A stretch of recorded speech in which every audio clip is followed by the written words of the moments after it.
በአራት የክርክር መድረኮች ላይ የፖሊሲ አማራጮቻቸውን ያቀረቡ ወደ 11 የሚጠጉ የፖለቲካ ፓርቲዎችን እዚሁ ጋብዘን ነፃ ሚዲያ ሆኖ በማገልገል አገልጋይነት ሚናውን ሲወጣ ቆይቷልና የምግብ ማግኘት መብት የሁሉም ዜጋ መብት ነው እንጂ የፖለቲካ መነገጃ ያንን ወይዘር ኮንዲሽኑን ማድረግ ያለባቸውን ያንን ስልጠና በመስጠትና በማብቃት ሂደት ብቻ እንኳን ምርትና ምርታማነት ላይ ከፍተኛ ለውጥ ያመጡ በርካታ ሀገራቶች አሉ። ከባድ ጥንቃቄ የሚፈልግ ነው። የመነጋገር ባህልም የዲሞክራሲ ባህልም ከዚሁ የሚመጣ ነው። በቀን 3 የተመጣጠነ የምግብ ፍላጎቱን ማሟላት አለበት ብለን እናምናለን። እንዴት ነው የሚሆነው? የህይወት መብት ተደርጎ የምግብ መብት ደግሞ እዛ ውስጥ ይገባል ማለት ነው። በፖሊሲው ራሳችንን ሳንችል ዘሮችን ሳንመርጥ አካባቢያችንን ሳንጠብቅ የምግብ ዋስትና ልናረጋግጥ አንችልም ነው በመሰረታዊ። በቀጣይ ዓመት እንኳን ለዘር የማይቀመጥ ዘሮችን ነው እየተጠቀምን ያለ ነው። እሱንም ለህዝባችን የምግብ ዋስትና እንዲረጋገጥ የበኩላችንን አስተዋጽኦ ለማበርከት ጽኑ ፍላጎት አለን። የሲቪል ማህበራቱም ፓርቲዎቹን ጠየቁ፣ ሞገቱ። ቀጣይ 5 ዓመት የኢትዮጵያን እጣ ፈንታ ደግሞ እጁ ላይ ልጥሉበት የምትችሉትን ኃይል ለመምረጥ ያስችላችሁ ዘንድ ይህንን ክርክር እንድትከታተሉ አብራችሁ እንድትቆዩ እጋብዛለሁ።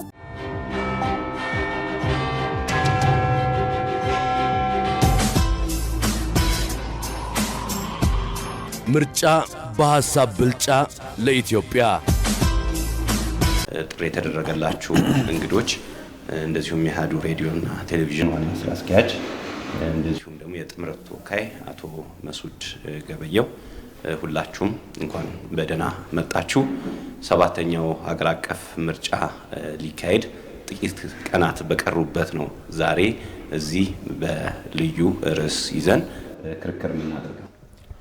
የዛሬው ክርክር የመጨረሻው የክርክር ምዕራፍ እንደመሆኑ መጠን በተለይም ለሀገራችንና ለዜጎቻችን ሰላም፣ ዲሞክራሲና ፍትህ ይሰፍን ዘንድ ምርጫው ሰላማዊ፣ ዲሞክራሲያዊ እንዲሆን ምኞታችንን እየገለጽን በቀሩት ጥቂት ቀናት ደግሞ የቀሩትን ሀሳቦች እያጠናቀቅን ለመሄድ እንዲያስችለን ነው ይህንን ክርክርም የምናደርገው። የዛሬው ርዕሰ ጉዳያችን የምግብ ሉዓላዊነትን ይመለከታል። የምግብ ሉዓላዊነት እንደሚታወቀው ማህበረሰብ፣ ክልል ወይም ሀገራት የራሳቸውን የምግብና የግብርና ፖሊሲ፣ የማምረቻ ስርዓትና የፍጆታ ባህል በራሳቸው የመወሰን መብት ያላቸው መሆኑን የሚያረጋግጥ ጽንሰ ሀሳብ ነው። ይህ ጽንሰ ሀሳብም ከምግብ ዋስትና በበለጠ ጥልቅ ሲሆን ምግብ ማግኘት ላይ ብቻ ሳይሆን ምግቡ እንዴት በማንና የት ተመረተ በሚለው መዋቅራዊ ጉዳይ ላይ ያተኩራል። የምግብ ሉዓላዊነትም ለአንድ ማህበረሰብ ሆነ ለሀገር ያለው አስፈላጊነት ወሳኝ በመሆኑ ቀጣዩ ምርጫ ላይ ፉክክር የሚያደርጉ ፓርቲዎችና በቀጣይ 5 ዓመታት ኢትዮጵያን ለመምራት መንበረ ስልጣኑን የማግኘት እድሉን ካገኙ ይህንን የምግብ ሉዓላዊነት ጉዳይ በፖሊሲና በአማራጮቻቸው እንዴት ይዘውታል? አረዳዱ ምን ይመስላል? በምን መልኩስ ነው የምግብ ሉዓላዊነትን ለማስፈን የሚሰሩት የሚለውን ለመፈተሽ ያስችል ዘንድ ህዝቡም መራጩም ደግሞ ይህ ለሁሉም የቀረበ ጉዳይ እንዲነሳ በማስፈለጉ ነው የዛሬው ክርክራችንን የምናደርገው።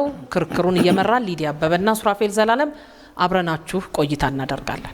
ሊዲያ አመሰግናለሁ። እንግዲህ ይህንን ፕሮግራም ወይም ደግሞ ይህንን የክርክር መድረክ እንዲመቻች ከአሃዱ ሬዲዮና ቴሌቪዥን ጋር አብሮ የሚሰሩት ደግሞ የምግብ መብት ላይ የሚሰሩ የሲቪል ማህበራት ጥምረት ነው። ስለዚህ ከነሱ ጋር ሆነን ነው ይሄንን ክርክር ያዘጋጀነው። ርዕሰ ጉዳያችንም ቀደም ሲል ሊዲያ እንደተናገረችው የምግብ ሉዓላዊነትና በምግብ ራስን መቻል ላይ ያተኩራል።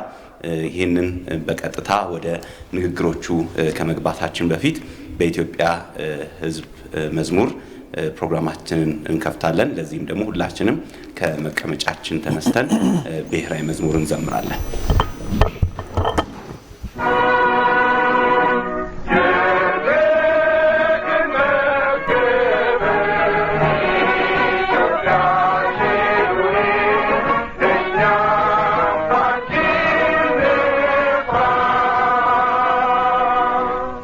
አጠር ያለ መልእክት እንዲያስተላልፉልን በቅድሚያ የአሃዱ ሬዲዮና ቴሌቪዥን ዋና ስራ አስኪያጅን አቶ ጥበቡ በለጠን በንግግር እንዲያደርጉ ጋብዛለሁ። የተከበራችሁ የ2018 ዓመተ ምህረት የሀገራዊ ምርጫ ተሳታፊ ተፎካካሪ ፓርቲዎች እንደዚሁም ደግሞ የሲቪል ማህበረሰብ ጥምረት ጋዜጠኞች እዚህም ከጎኔ ያለው በኢትዮጵያ የህግ ሰው ቢሆንም ግን ከሙያ ጋር ከጋዜጠኝነት ሙያ ጋር በጣም ብዙ ስራ እየሰራልን ያለው አቶ መስዑድ ገበየው እንደዚሁም ሁለቱ ጎምቱ እና በጣም ታታሪ ጋዜጠኞች ሊዲያ አበበና ሱራፌል በጣም ነው ማመሰግናችሁ ሁላችሁም እዚህ ስለተገኛችሁ። የ2018 ዓመተ ምህረት ምርጫን በተመለከተ አሃዱ ሬዲዮና ቴሌቪዥን በተለይ ደግሞ በኢትዮጵያ ሚዲያ ታሪክ ውስጥ የመጀመሪያው ሊባል የሚችል ሁለት የተለያዩ ሚዲያዎች አሃዱ ሬዲዮ ቴሌቪዥን እና እንደዚሁም መናኸሪያ ሬዲዮ በጋራ በመሆን የምርጫ ተፎካካሪ ፓርቲዎችን ሲያወያዩ ነበርና ይሄ ስራ ብዙዎቹ እንዲሳተፉ አድርጓል። ብዙ መድረኮች እንዲፈጠሩ ተደርጓል። ብዙ ሀሳቦች እንዲንሸራሸሩም ተደርጓልና በጣም ትልቅ ስራ ነው የተሰራው። በዚህም ይህንን ለሰሩ ለክፍሌ ባልደረቦችና እንደዚሁም ደግሞ ለመናኸሪያ ሬዲዮ እዚህም እየመጡ ትልልቅ ሀሳቦቻቸውን ያቀረቡ ተፎካካሪ ፖለቲካ ፓርቲዎች በሙሉ በጣም ምስጋና ይገባቸዋል። ከዚህ በተረፈ ሬዲዮ ጣቢያችን ቴሌቪዥን ጣቢያችን እንደሚታወቀው በኢትዮጵያ ፖለቲካ ማህበራዊና ኢኮኖሚያዊ ጉዳዮች ላይ በጣም ጥልቅ የሆኑ ሀሳቦችን ምሁራዊ የሆኑ ሀሳቦችን በማንሸራሸር እና ነፃ ሚዲያ ሆኖ በማገልገል አገልጋይነት ሚናውን ሲወጣ ቆይቷል እና አሁንም ይሄን ሚናውን ነው እየተወጣ ያለው። ሬዲዮ ጣቢያችን ቴሌቪዥን ጣቢያችን በብዙ መልኩ የሐሳብ የበላይነትን ሐሳብ ላይ ሐሳባውያንን ይዞ በመቅረብ እና በዚህም ደግሞ ብዙ ለውጦችን ሀገራዊ ለውጦችን ያመጣንባቸው ተጨባጭ ጉዳዮችንም አይተናል። በእርግጥ የሚዲያ ስራ በጣም ከባድ ነው። ብዙ ዘርፎች ይሰጡታል። ነገር ግን ያንን ሁሉ ተቋቁመው ጋዜጠኞቻችን የሚዲያ ልጆቻችን ይህንን ሁሉ ችግር ተጋፍጠው ሚዲያው እንዲቀጥል ብዙ የሀሳብ የበላይነት ምርጫ በሀሳብ ብልጫም ተብሎ የ2018ቱ ዛሬ ላይ የመጨረሻው ላይ ውይይት ክርክር ላይ ደርሷል። ይህንን ደግሞ የዛሬውን ዝግጅት ወደ እናንተ እንድናደርስ በአጋርነት የኢትዮጵያ ሲቪል ማህበረሰብ ህብረት ጥምረት ይህንን ስላገዘን አብሮን ስለሚሰራ በእጅጉ አመሰግነዋለሁ። ምክንያቱም ብዙ ሚሊዮን ትልቁ የኢትዮጵያ ህዝብ ቁጥር ተደራሽ የሆነው የሲቪል ማህበረሰቦች ናቸውና በእነሱ አማካኝነት የሚነሳ በተለይ በምግብ በራስን የመቻል የሀገራችን ከፍተኛ ጥያቄ የሆነው ጉዳይ ለረጅም ዓመታት የኢትዮጵያ ችግር የሆኑ ማዕቶች የሚባሉት ጉዳዮች ከዚህ ከድርቅ ጋር ከምግብ እጥረት ከጠኔ ጋር ከረሃብ ጋር ያለመላቀቅ ብዙ ታሪክ አለና እነዚህን እንዴት ነው የምናስወግዳቸው? ምን አይነት ስትራቴጂዎች ይፈልጋሉ የሚለው እዚህ ተፎካካሪ ፓርቲዎች ስላላችሁ በእናንተ በኩል የሚመጡ አማራጭ ሀሳቦችን ወደ ማህበረሰቡ የሚቀርቡበት ትልቅ መድረክ ስላዘጋጁልን የሲቪል ማህበረሰቦችን በእጅጉ አመሰግናለሁ። እግዚአብሔር ኢትዮጵያና ሕዝቦቿን ይባርክ። መልካም የውይይት የክርክር መድረክ እንዲሆን እመኛለሁ። በጣም ነው አመሰግነው። አቶ ጥበቡ በለጠ የአሃዱ ሬዲዮና ቴሌቪዥን ዋና ስራ አስኪያጅ እናመሰግናለን። በማስከተል ደግሞ የምግብ መብት ላይ የሚሰሩ የሲቪል ማህበረሰብ ወይም ጥምረቱን በመወከል የኢትዮጵያ ሰብአዊ መብቶች ድርጅቶች ህብረት ዋና ዲሬክተር የሆኑት አቶ መስዑድ ገበየው ደግሞ ጥምረቱን በመወከል አጠር ያለ መልእክት ያስተላልፉልናል። እሺ፣ በቅድሚያ እኔም አመሰግናለሁ። አሃዱ ሬዲዮና ቴሌቪዥን ድርጅት ለባለፉት 8 እና ከዛ በላይ ዓመታት እኔ ከመመራው ተቋም ጋርና በአብዛኛው በሰብአዊ መብቶች ላይ በዲሞክራሲ ላይ በሰላም ላይ ከሚሰሩ ተቋማት ጋር ብዙ ስራ ይሰራል።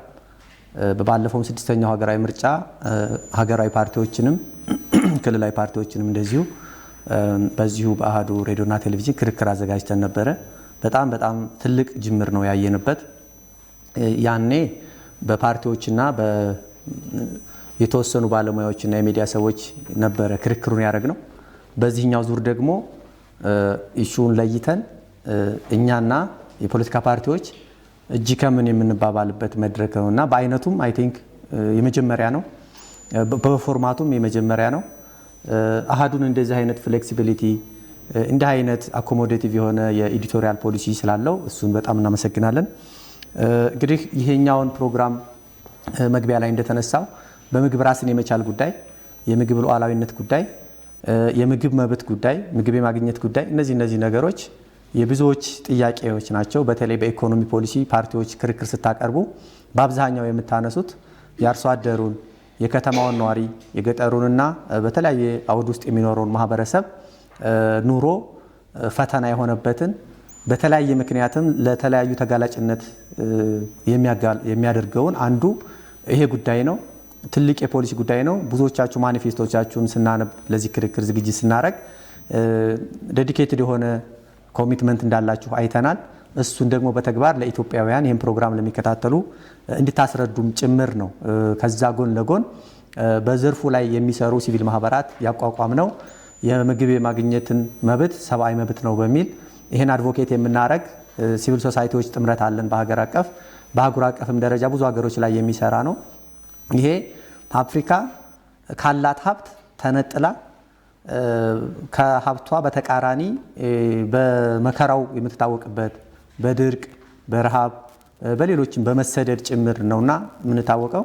ይህን ናሬቲቭ ደግሞ እንደ ኢትዮጵያ እናንተ ፓርቲዎቹ ተመርጣችሁ መንግስት ብትሆኑ ምንድነው አዲስ የምታመጡት ነገር የሚለው ላይ ትኩረት አድርገን ያዘጋጀነው ነው። በተለይ ምግብ የማግኘት በቂ ምግብ፣ ተመጣጣኝ ምግብ፣ ደህንነቱ የተረጋገጠ ምግብ ይሄ የፉድ ሰፕላይ ቼይኑ ከመጀመሪያው ጀምሮ እስከ ጥቅም ላይ እስከሚውል ጊዜ ድረስ ያለውን ሂደት በጣም ከባድ ጥንቃቄ የሚፈልግ ነው። የመነጋገር ባህልም የዲሞክራሲ ባህልም ከዚሁ የሚመጣ ነው። ሰው የስነ ልቦናው የአእምሮውና የስፒሪቹዋል የሶስቱ ግንኙነት ጤናማ የሚሆነው አንዱ የተመጣጠነና በቂ የሆነ ምግብ ሲያገኝ ነው። ይሄ በሚመለከት የፓርቲያችሁ ኮሚትመንት ምንድነው የሚለውን የምንፈትሽበት ነው። ይሄንን ስራ ስንሰራ እንግዲህ ከታች ከኮሚኒቲ ጀምረን በክልል ደረጃ፣ በሀገር አቀፍ ደረጃ፣ በአህጉር አቀፍ እንዳልኩት ዓለም አቀፍም ኢትዮጵያ በዓለም አቀፍ ደረጃ ፈርማ ከተቀበለቻቸው ስምምነቶችም አንጻር የምግብ ዋስትናን ከማረጋገጥ በአፍሪካም ደረጃ በኢትዮጵያም ደረጃ ከተቀመጡ ፕሌጆች ወይም ቃል ኪዳኖችም አንጻር የት ላይ ነው ያለነው? ወዴት ነው መሄድ የምንፈልገው? የእናንተ ፓርቲ ደግሞ ይሄን ጉዳይ በሚመለከት ምን አዲስ ነገር አሁን ካለው የተለየ ይዟል የሚለውንም የምንፈትሽበት ነው። በመጨረሻም ምግብ የማግኘት መብት የሰብአዊ መብት ጉዳይ ነው። ይሄ በህገ መንግስቱም ጭምር የተረጋገጠ መብት ነው።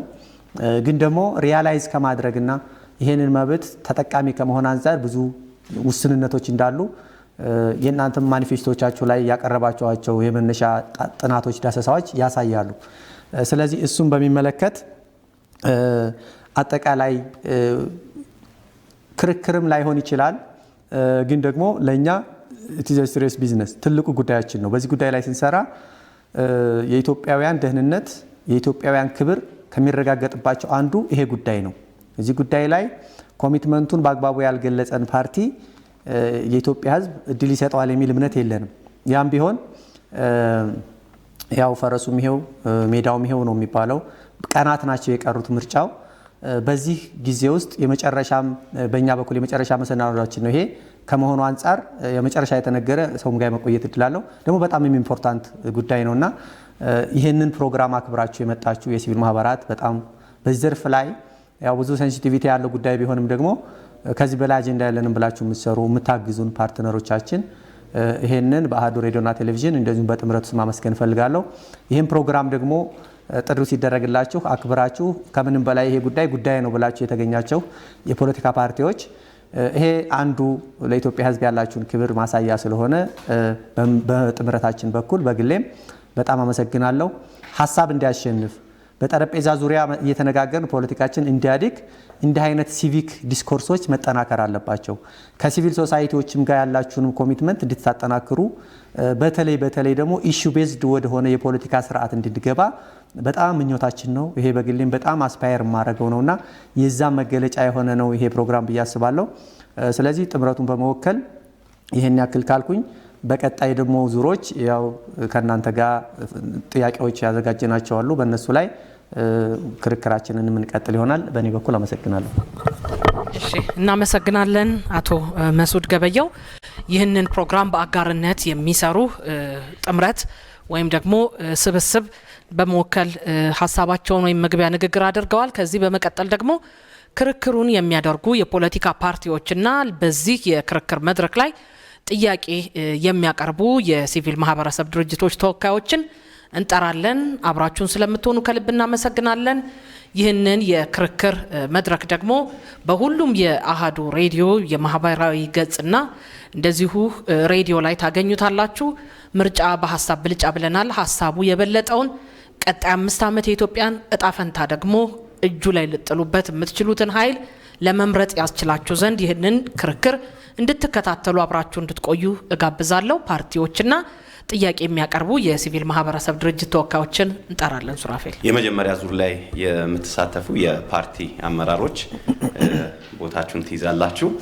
እንደዚሁ ደግሞ በዚህ ጋር የሲቪል ማህበራት ተወካዮች ደግሞ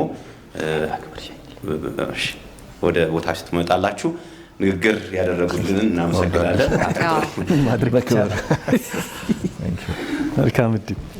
ቀደም ብለን እንግዲህ በመክፈቻ እንደዚሁ ደግሞ በመግቢያችን ላይ እንደገለጽ ነው የዛሬው የክርክር ርዕሰ ጉዳያችን የምግብ ሉዓላዊነትን ይመለከታል። የምግብ ሉዓላዊነት በልቶ ማደርን ወይም ደግሞ መሰረታዊ ፍላጎትን ከማሟላት ባሻገር የሰብአዊ መብት ጉዳይ ነውና ይህንንም ጉዳይ ደግሞ አጽንኦት ሰጥተንበት ለማለፍ ያስችለን ዘንድ በዚህ ዙሪያ የሚሰሩ የሲቪል ማህበራት ተወካዮች በኔ በስተግራ በኩል ይገኛሉ። በዚህ በስተቀኝ በኩል ደግሞ ተከራካሪ ፖለቲካ ፓርቲዎች ናቸው።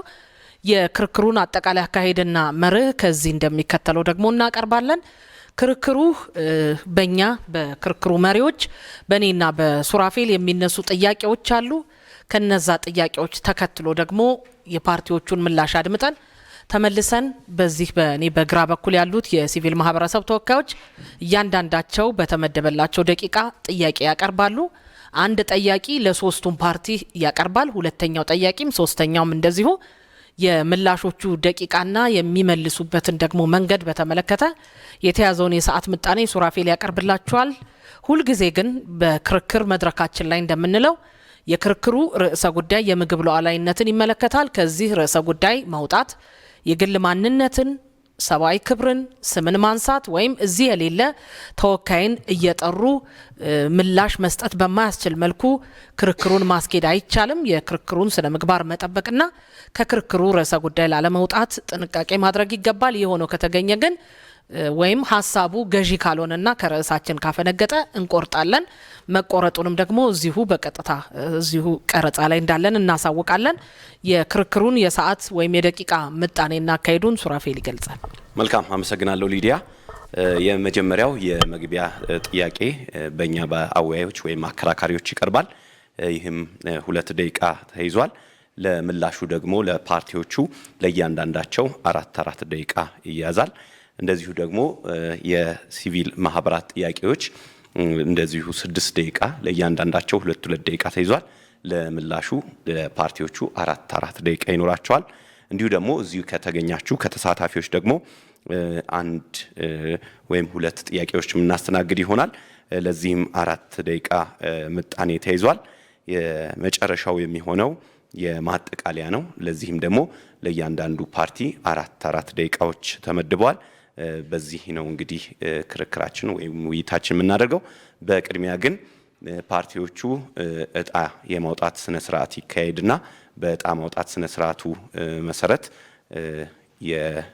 የድልድሉ በዛ ይሆናል። እዚህ እነማን ናቸው የተገኙት የሚለውን ለአድማጭ ተመልካቾቻችን ለመግለጽ ያህል በፓርቲዎቹ በኩል ወይዘሪት ዘቢባ ኢብራሂም ከነጻነትና እኩልነት ፓርቲ፣ እንዲሁም አቶ ሰኢድ ሙሐመድ ከነጻነትና እኩልነት ፓርቲ፣ አቶ ኤርሚያስ ተገኔ የአማራ ብሔራዊ ንቅናቄ ወይም አብን ተወካይ፣ እንደዚሁ ደግሞ ትብብር ለኢትዮጵያ አንድነትን በመወከል ደግሞ አቶ የሸዋስ አሰፋ እንዲሁም ወይዘሮ ሰብለ ወርቅ ጽጌ እዚህ ተገኝተዋል። ከሲቪል ማህበራቱ ወይም የምግብ መብት ላይ የሚሰሩ የሲቪል ማህበራትና ሌሎችም የተገኙበት ደግሞ ተወካዮች አቶ መርሻ ይልማ የመልካ ኢትዮጵያ ዋና ዲሬክተር፣ እንደዚሁም ወይዘሮ አዜብ ቀለመወርቅ የኢትዮጵያ ሴቶችና ህፃናት ማህበራት ህብረት ዋና ዲሬክተር፣ እንዲሁም አቶ መስዑድ ገበየው የኢትዮጵያ ሰብአዊ መብቶች ድርጅቶች ህብረት ዋና ዲሬክተር ናቸው። እነሱም እንግዲህ ጥያቄዎችን ያቀርባሉ። ሌሎችም እዚህ የተገኛችሁ የሲቪል ማህበራት ተወካዮችም ጥያቄዎቻችሁን ማቅረብ ትችላላችሁ።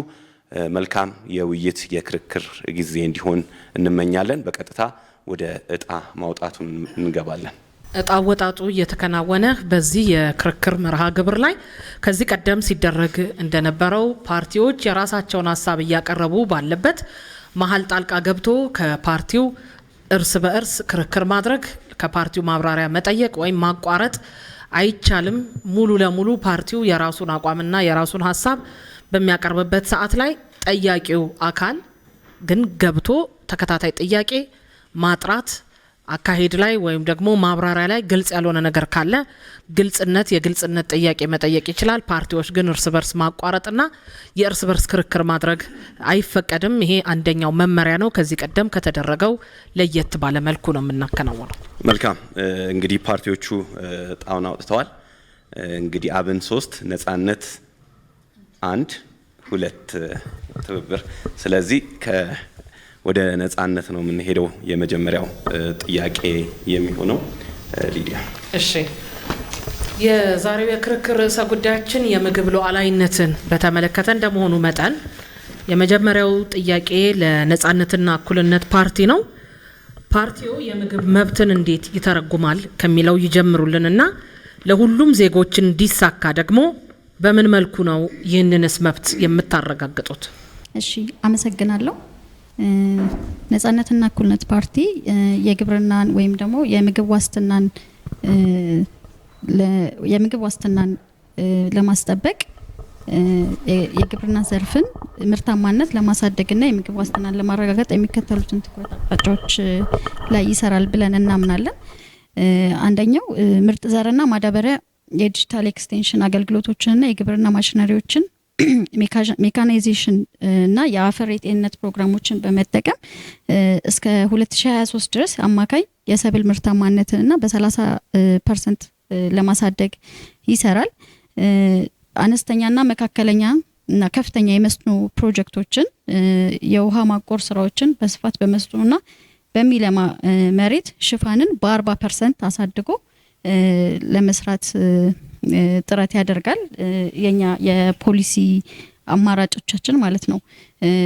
በዋናነት ግን የምግብ ዋስትናን ማረጋገጥ ማለት ሁሉም ማህበረሰብ፣ ሁሉም ህዝብ በልቶ በቀን ቢያንስ በተለመደው በቀን 3 የተመጣጠነ የምግብ ፍላጎቱን ማሟላት አለበት ብለን እናምናለን። ይህንንም ለማድረግ የተለያዩ አማራጮችን ይዘን መተናል። የግብርናና የህብረት ስራ ማህበራትን በማጠናከር የገበያ መሰረተ ልማት በልማትና በገበያ መረጃ ስርዓቶች በመዘርጋት ከአግሮ ኢንዱስትሪው ጋር ያለውን ትስስር በማጠናከር የገበሬዎች የሚያመርቱትን ምርት የሚያገናኝ ክፍያ በ25% እናሳድጋለን ብለን በፖሊሲያችን አስቀምጠናል እና ሌሎች የተለያዩ ለምሳሌ ከሰብል አሰባሰብ ወቅት ጋር የሚያጋጥም ብክነትን ለመቀነስ አልሚና ተመጣጣኝ የሆኑ ምግብነት ያላቸው እጽዋቶችን ማህበረሰቡ እንዲጠቀም በማለማመድ የደን ልማትን በማስፋፋት የግጦሽ መሬት አስተዳደር ማሻሻያዎችን በማድረግ የተለያዩ ፖሊሲዎችን በመፍጠር በመቅረጽና የመቆጣጠሪያ ሀሳቦችን በማዘጋጀት እናቀርባለን። ወደ አማራ ብሔራዊ ንቅናቄ ግብርና ኩላን የኢትዮጵያ ህዝቦች ለሀገራዊ ነጻ ብቻ ሳይሆን ሀገርን ከጥፋት ለማዳን የሚደረግ ትግል መሆኑ ተገንዝበን የምግብ ሉዓላዊነት ዛሬ ስለሚደርስ ማውራት ስለ እርቦች መብላት ብቻ እያወራን አይደለም። ስለ ሀገር ነጻነት፣ ስለ ብሔራዊ ክብር እያወራን ነው። በምግብ ራስን ያልቻለ ሀገር በፖለቲካው ሉዓላዊ ሊሆን አይችልም። የገዢው ፓርቲ የተሳሳተ ፖሊሲ ሀገራችንን የውጭ እርዳታና ብድር የሀገራችን የውጭ እርዳታና ብድር ጥገኛ ስላደረጋት ዛሬ ለውጭ ኃይሎች ጣልቃ ገብነትና ዲፕሎማሲ ጥቃት ተጋልጸናል። የገዛ ልጆቿን መመገብ የማትችል ሀገር እንደ አንድ ቤተሰብ ብቻ ሳይሆን እንደ ሀገርም ትልቅ ውርደት ውስጥ ይገባል። እኛ የምንታገለው ይህንን ታሪካዊ ውርደት ለመቀየር ነው። የምግብ ሉዓላዊነትና የምግብ ዋስትና የተለያዩ ናቸው። ትብብር ለኢትዮጵያ አንድነት የገበሬው ይዞታ ነጻነት እጦት እና የመሬት ሽሚያ ገዢው ፓርቲ መሬት የመንግስት ነው የሚለውን ህገ መንግስታዊ ሽፋን በመጠቀም አርሶ አደሩን የህግ ከለላ ማሳጣት አሁን ባለው አሰራር መሬት የመንግስት ስለሆነ ገበሬው በማንኛውም ሰዓት ለልማት ይፈልጋል በሚል ሀሳብ ከመሬት የመፈናቀል ስጋት አለበት። የመሬት ዋስትና የሌለው ገበሬ ደግሞ መሬቱን በዘላቂነት ማልማት አይችልም። ባለሀብቶች መሸጥ፣ ማፈናቀል፣ መንግስት በየቦታው የገበሬውን ለም መሬት ከትላልቅ ከተማ ፕሮጀክቶችና ለሰፋፊ እርሻ ባለቤቶች በርካሽ ዋጋ እየሸጡ ገበሬውን ወደ ከተማ ስደትና ልመና እየተዳረገ ነው። ገበሬው መሬቱን ሲቀማ ሀገር ራሷን የመመገብ አቅም እየደቀቀ ይሄዳል።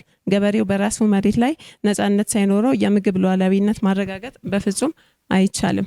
ሀገር በቀል ዘሮች ማጥፋት በማዳበሪያ እየጠፋ ስላለው የሀገር በቀል ዘሮችን ከጄኔቲክስ ምጻተኝነት ትኩረት ተሰጥቶ መጠበቅ ሲቻል ነው።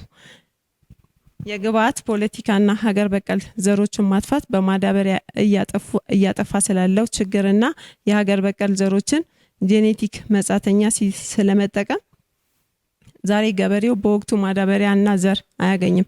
የመንግስት መዋቅር ማዳበሪያን ለፖለቲካ ታማኝነት መለኪያና ለሙስና ማደለቢያ አድርጎታል። ሀገር በቀል የተፈጥሮ ዘሮች መጥፋት የኢትዮጵያ ባህል አየር ንብረቷን የተለመደ ጠንካራ የሰብል ዘሮች አዝርት እየጠፋ ነው። ትብብር ለኢትዮጵያ አንድነት የመሬት ባለቤትነትን ወደ አብን ይሄዳል። ጥያቄ እሺ፣ ፓርቲያችሁ የምግብ መብትን እንዴት ይተረጉማል? ለሁሉም ዜጎችስ ደግሞ ይህ መብት እንዲረጋገጥ በምን መልኩ ነው ለመስራት ያቀደው? አመሰግናለሁ። የኛ ፓርቲ የአማራ ብሔራዊ ንቅናቄ አብን በዋናነት የምግብ ዋስትናን በምን ይረዳል፣ እንዴትስ ይተረጉማል የሚለውን ለመመለስ ያክል እኛ በፓርቲያችን ምግብ መብት እንጂ ቸርነት አይደለም የሚል መፈክር አለን። እንዲሁም የምግብ ዋስትናችን የሚረጋገጥበት ደግሞ ገበሬው የኢኮኖሚ መሰረት ነው። የምግብ ዋስትና ከብሔራዊ ደህንነት ጋር የተያያዘ እንደሆነ እናምናለን። እንዲሁም ዘላቂ ልማትና የምግብ ዋስትና እንዲረጋገጥ ከሳይንስና ቴክኖሎጂ ጋር መጓዝ አለበት ብለን ነው የተረጎም ነው። ከዚህ አንጻር የአማራ ብሔራዊ ንቅናቄ አብን የምግብ ዋስትና ወይም በምግብ ራስን መቻል ለማረጋገጥ የአማራጭ ፖሊሲያችንን ለመግቢያ ያክል ለመግለጽ እፈልጋለሁ። ውድ ኢትዮጵያውያን፣ የተከበራችሁ የፖለቲካ ፓርቲዎችና የተከበረው የአማራ ሕዝብ 7ኛው ሀገር አቀፍ ምርጫ ከምንጊዜውም በላይ ሰላማዊ፣ ዲሞክራሲያዊ፣ ፍትሃዊ ሆኖ እንዲጠናቀቅ እየተመኘን ከምርጫ ማግስትም ሕዝባችን ሰላሙ ሳይናጋ ለሚቀጥለው ምርጫ በሰላም እንድንገናኝ ልባዊ ምኞታችን እንገልጻለን። ምርጫችሁ ሰዓት እንዲሆን እንጋብዛችኋለን። የአማራ ብሔራዊ ንቅናቄ አብን በምግብ ራስን መቻል ፖሊሲ ስልጣን ብንረከብ ልንተገብር፣ ባንረከብ በሀሳብ የበላይነት ሀሳባችን ገዢ ሆኖ ስልጣንን በሚረከበው መንግስት ተፈጻሚ እንዲሆን መትጋት፣ ለህዝባችን የምግብ ዋስትና እንዲራገጥ የበኩላችንን አስተዋጽኦ ለማበርከት ጽኑ ፍላጎት አለን። የአማራ ብሔራዊ ንቅናቄ አብን በምግብ ራስን መቻል እና የምግብ ዋስትና ማረጋገጥ በሚያስችል መልኩ የቀረጸው ፖሊሲያችን ነው። በሀገራችን ኢትዮጵያ ውስጥ ምግብ ራስን መቻልና የምግብ ዋስትና አኳያ ያለው ተጨባጭ ሁኔታ ለማየት እንሞክር። የግብርና አቅም እንግዲህ ሰፊ እርሻ መሬት አለን። የተለያዩ የአየር ክልሎች ብዙ የሰው ኃይል፣ ቡና፣ ስንዴ፣ የተለያዩ ምርቶችን በስፋት እናመርታለን። ነገር ግን ዋና ዋና ችግሮቻችንን በጥቂቱ ለማንሳት እርሻ በአብዛኛው በዝናብ ላይ ጥገኛ የሆነ መሆኑ፣ በተለያየ ጊዜ በሚያጋጥም የዝናብ መቆራረጥ የሚከሰት ድርቅ ብዙ ጊዜ ምርት ይቀንሳል፣ የቴክኖሎጂ እጥረት፣ የገበያ ችግር፣ የኢኮኖሚ ጫና፣ የምግብ ዋስትና ሁኔታዎች። የምግብ ዋስትና ማለት ሁሉም ሰው በቂ ደህናና ዘላቂ ማግኘት አለበት። በኢትዮጵያ ግን በአንዳንድ ክልሎች በምግብ እጥረት ላይ የድርቅ እና ጦርነት ተጽዕኖ አለ። የዋጋ ንረት እና ማሽቆልቆል ገበሬውን፣ ማህበረሰቡን እየጎዳ ይገኛል። እንዲሁም በዋናነትና ችግር ምንጭ የሆነው የመንግስት የፖሊሲ እጥረቶች ናቸው። እነኚህ ወጥነት የጎደለው የግብርና መርሃችን ክልል ከክልል ጋር የሚፎካከርበት ሆኖ ነው ያየነው እንጂ ሀገራችን በራሷ ምግብ ዋስትና እንድታረጋግጥ ግን በቂ ፍላጎትና የፖሊሲ አቅጣጫዎች ሲያደርጉ አላየንም።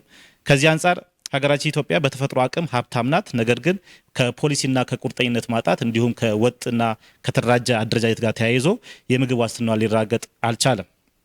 የአማራ ብሔራዊ ንቅናቄ አብን በኢትዮጵያ ሀገራችን ውስጥ ምግብ ራስን መቻል ግብ ወይም እቅድ ሙሉ በሙሉ አልተሳካም። ስለዚህ ተገቢ ፖሊሲና ቴክኖሎጂ ከተጨመረ ዘላቂ ምግብ ዋስትና መሳካት ይቻላል ብሎ አብን ያምናል።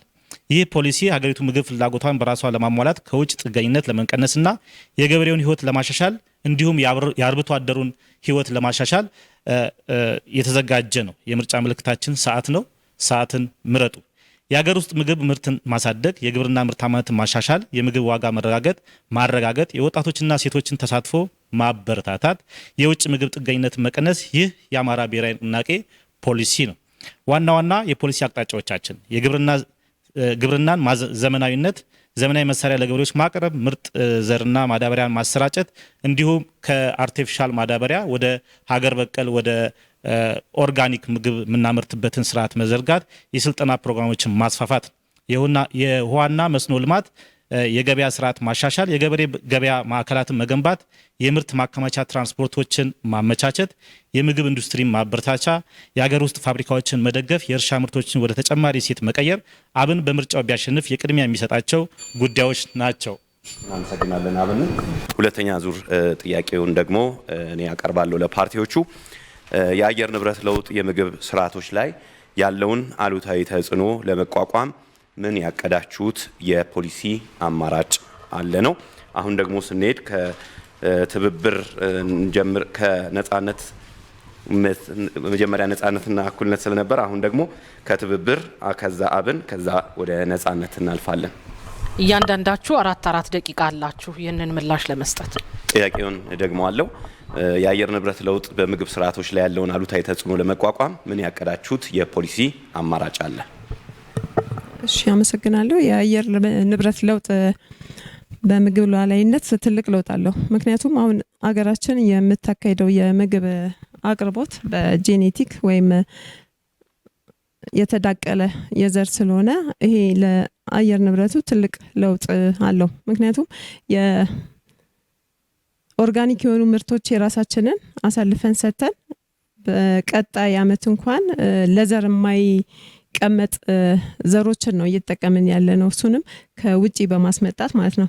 ይህ ደግሞ ለሀገሪቱ አየር ንብረትም ሆነ ለመሬቷ የተሳሳተ አካሄድ ነው። ስለዚህ ይሄኛውን የገበሬውን ምርታማነት ይቀንሳል፣ በቂ ምርት አያመርትም። ስለዚህ የአየር ንብረት ለውጡ አስቸጋሪ ነው የሚሆነው። የአየር ንብረት ለውጥ በምግብ ስርዓቶች ላይ ያለው አሉታዊ ተጽዕኖ ለመቋቋም ምን ያቀዳችሁት የፖሊሲ አማራጭ አለ? መልካም። እንግዲህ በንባብ እንዳሰማችሁታችን ሁለቱ መሰረታዊ ልዩነት ያላቸው ናቸው። የምግብ ሉዓላዊነትና የምግብ ዋስትና ወይም ፉድ ሶቨርኒቲ የሚባለውና ፉድ ሴኩሪቲ የተለያዩ ነገሮች ናቸው። የምግብ ሉዓላዊነት መሰረት ነው ለዛኛው። የምግብ ሉዓላዊነት ሳይኖር ማለትም በፖሊሲው ራሳችንን ሳንችል ዘሮችን ሳንመርጥ አካባቢያችንን ሳንጠብቅ የምግብ ዋስትና ልናረጋግጥ አንችልም ነው በመሰረታዊነት። ስለዚህ ከነዚህ ውስጥ አንዱ ነው ይሄ አካባቢ ጥበቃ። በራሳችን ፖሊሲ በራሳችን ስርዓት ለምሳሌ የአፈር መሸርሸርን፣ ማዳበሪያ በራስ ከተፈጥሮ ማዳበሪያ ጀምሮ በራስ መጠቀምን፣ ምርጥ ዘር ወይም አገር በቀል የሆኑ የአገሩን አየር አፈር የለመዱ ምርቶችን መጠቀምን ጨምሮ አሳልፎ አለመስጠትን ነው እንደ ሶቨርኒቲ ወይም እንደ ሉዓላዊነት መጀመሪያ ማየት ያለብን ማለት ነው። ስለዚህ እንግዲህ አሁን ይህንን ያጠፉ ሰዎች የሉም። ስለዚህ ክርክር ሳይሆን ምክክር ነው የሚሆነው ማለት ነው ከሌሎች ጋር። ምክንያቱም እዚህ ያለው ተጠቂ ነው በአጠቃላይ እና ይሄን ማድረግ የተፈጥሮ ሀብትን መጠበቅ ከሚነራሉ እስከ በቀለው ኢንዲጂነስ ፕላንት ድረስ መጠበቅ የመጀመሪያው ነገር ነው ብለን እናምናለን። እሱን የሚያሳካ ፖሊሲ ያለን በሱ ነፃ መሆን አለብን ብለን እናምናለን። ይህም በማድረጋችን ደግሞ የምግብ ዋስትናችንን እናሳካለን ብለን እናስባለን። ወደ አብን የአየር ንብረት ለውጥ በምግብ ስርዓቶች ላይ ያለውን አሉታዊ ተጽዕኖ ለመቋቋም ምን ያቀዳችሁት አማራጭ ፖሊሲ አለ? አመሰግናለሁ። እንግዲህ የአየር ንብረት ካልተሳካ ወይም ደግሞ ካልተሳለጠ የምግብ ዋስትናችን አይራገጥም ብለን እናስባለን። እንግዲህ ሰው ማለት ስፒሪቹዋሊ ምግብ አለው፣ አይምሮአዊ ምግብ አለው፣ ስጋዊ ምግብ አለው። አሁን እያወራን ያለው ሰዎች ህይወታቸው እንዲቀጥል በአይምሮ ምግብ ላይ ብቻ ሳይሆን በስጋ ምግብ ላይ ስለሆነ እንግዲህ የአካባቢ ንብረት እንዲቆጠብ አንደኛ የአካባቢ ጥበቃን ማጠናከር ነው። የዛፍ ተከላ እንዲሁም ማበረታቻ ማድረጎችን እንዲሁም ደግሞ በሁሉም ክልሎች ዝናብ ላይ ተኮር የሆነውን ስርዓት ለማገዝ የመስኖ ስርዓትን መዘርጋት ነው። የመስኖ ስርዓት በሁሉም ክልሎች ትንሽ ፕሮጀክቶች እንዲከናወን ማድረግ ነው። እንዲሁም ደግሞ የዝናብ ውሃ ማከማቻና ጥበቃ ማዕከልን ማቆር ስርዓትን ማጠናከር ነው። ከዛ የወንዞች ልማትን ከአካባቢው ጥበቃ ጋር አቀናጅቶ በተሳለጠ ማስጓዝ ነው።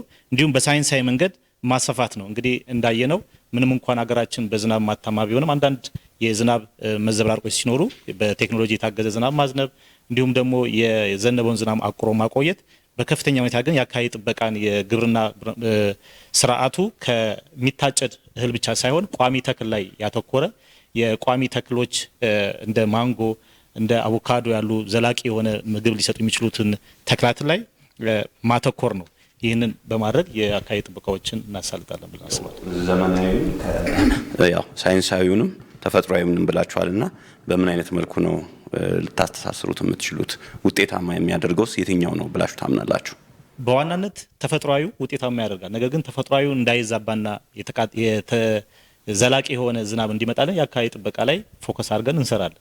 የአካባቢ ጥበቃ ስንል እንግዲህ ምንድነው እሱ ዛፎች ከምግብ የዘለሉ ዛፎች ላይ ብቻ ትኩረት ማድረግ ሳይሆን ምግብ ሊሰጡ የሚችሉ ገበሬው ወይም ደግሞ ማህበረሰቡ በቅርብ ምግብ ሊያገኝ የሚችሉትን ዛፎችን በመትከል በዛው የአካባቢ ጥበቃን በመጠበቅ እንዲሁም ደግሞ መስኖና የወንዝ ልማትን በማጠናከር የመሬት መሸርሸርን ከመጠበቅ አኳያ እንዲሁም ደግሞ ዘላቂ የሆነ ፍሬያማ አዝርት እንዲመጣ የተፈጥሮ ማዳበሪያንም ከመጠቀም አኳያ እዛ ላይ አበርታች እናደርጋለን። ነገር ግን ደግሞ ይሄንን በተጓደለ መንገድ ደግሞ ሳይንሳዊ መንገዶችንም በመደገፍ ዋናው ዓላማችን የምግብ ዋስትናን ማረጋገጥ እስከሆነ ድረስ በሁሉም የተሳለጠ እናደርጋለን። ነገር ግን ቅድሚያ የምንሰጠው ለተፈጥሮ የምግብ ዋስትና ማረጋገጥ ላይ ነው። ለምሳሌ እንደ ጎርፍ የመሳሰሉ ነገሮች ሲከሰቱ ያለው የፉድ ሲስተም ይጎዳል።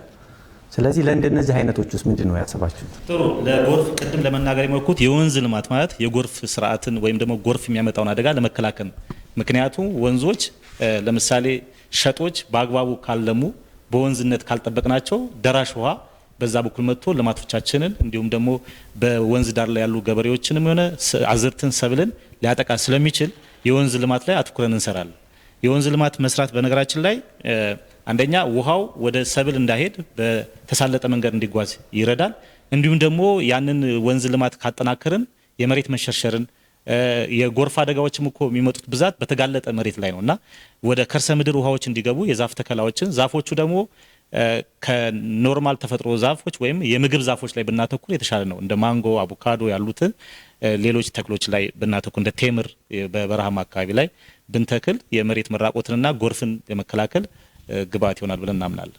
ይሄው ነው ጥያቄው። በተለይ ነፃነትና እኩልነት የአየር ንብረት ለውጥ በምግብ ስርዓቶች ላይ ያለው አሉታዊ ተጽዕኖን ለመቋቋም ምን ያቀደው ፖሊሲ አለ ወይም አማራጭ አለ?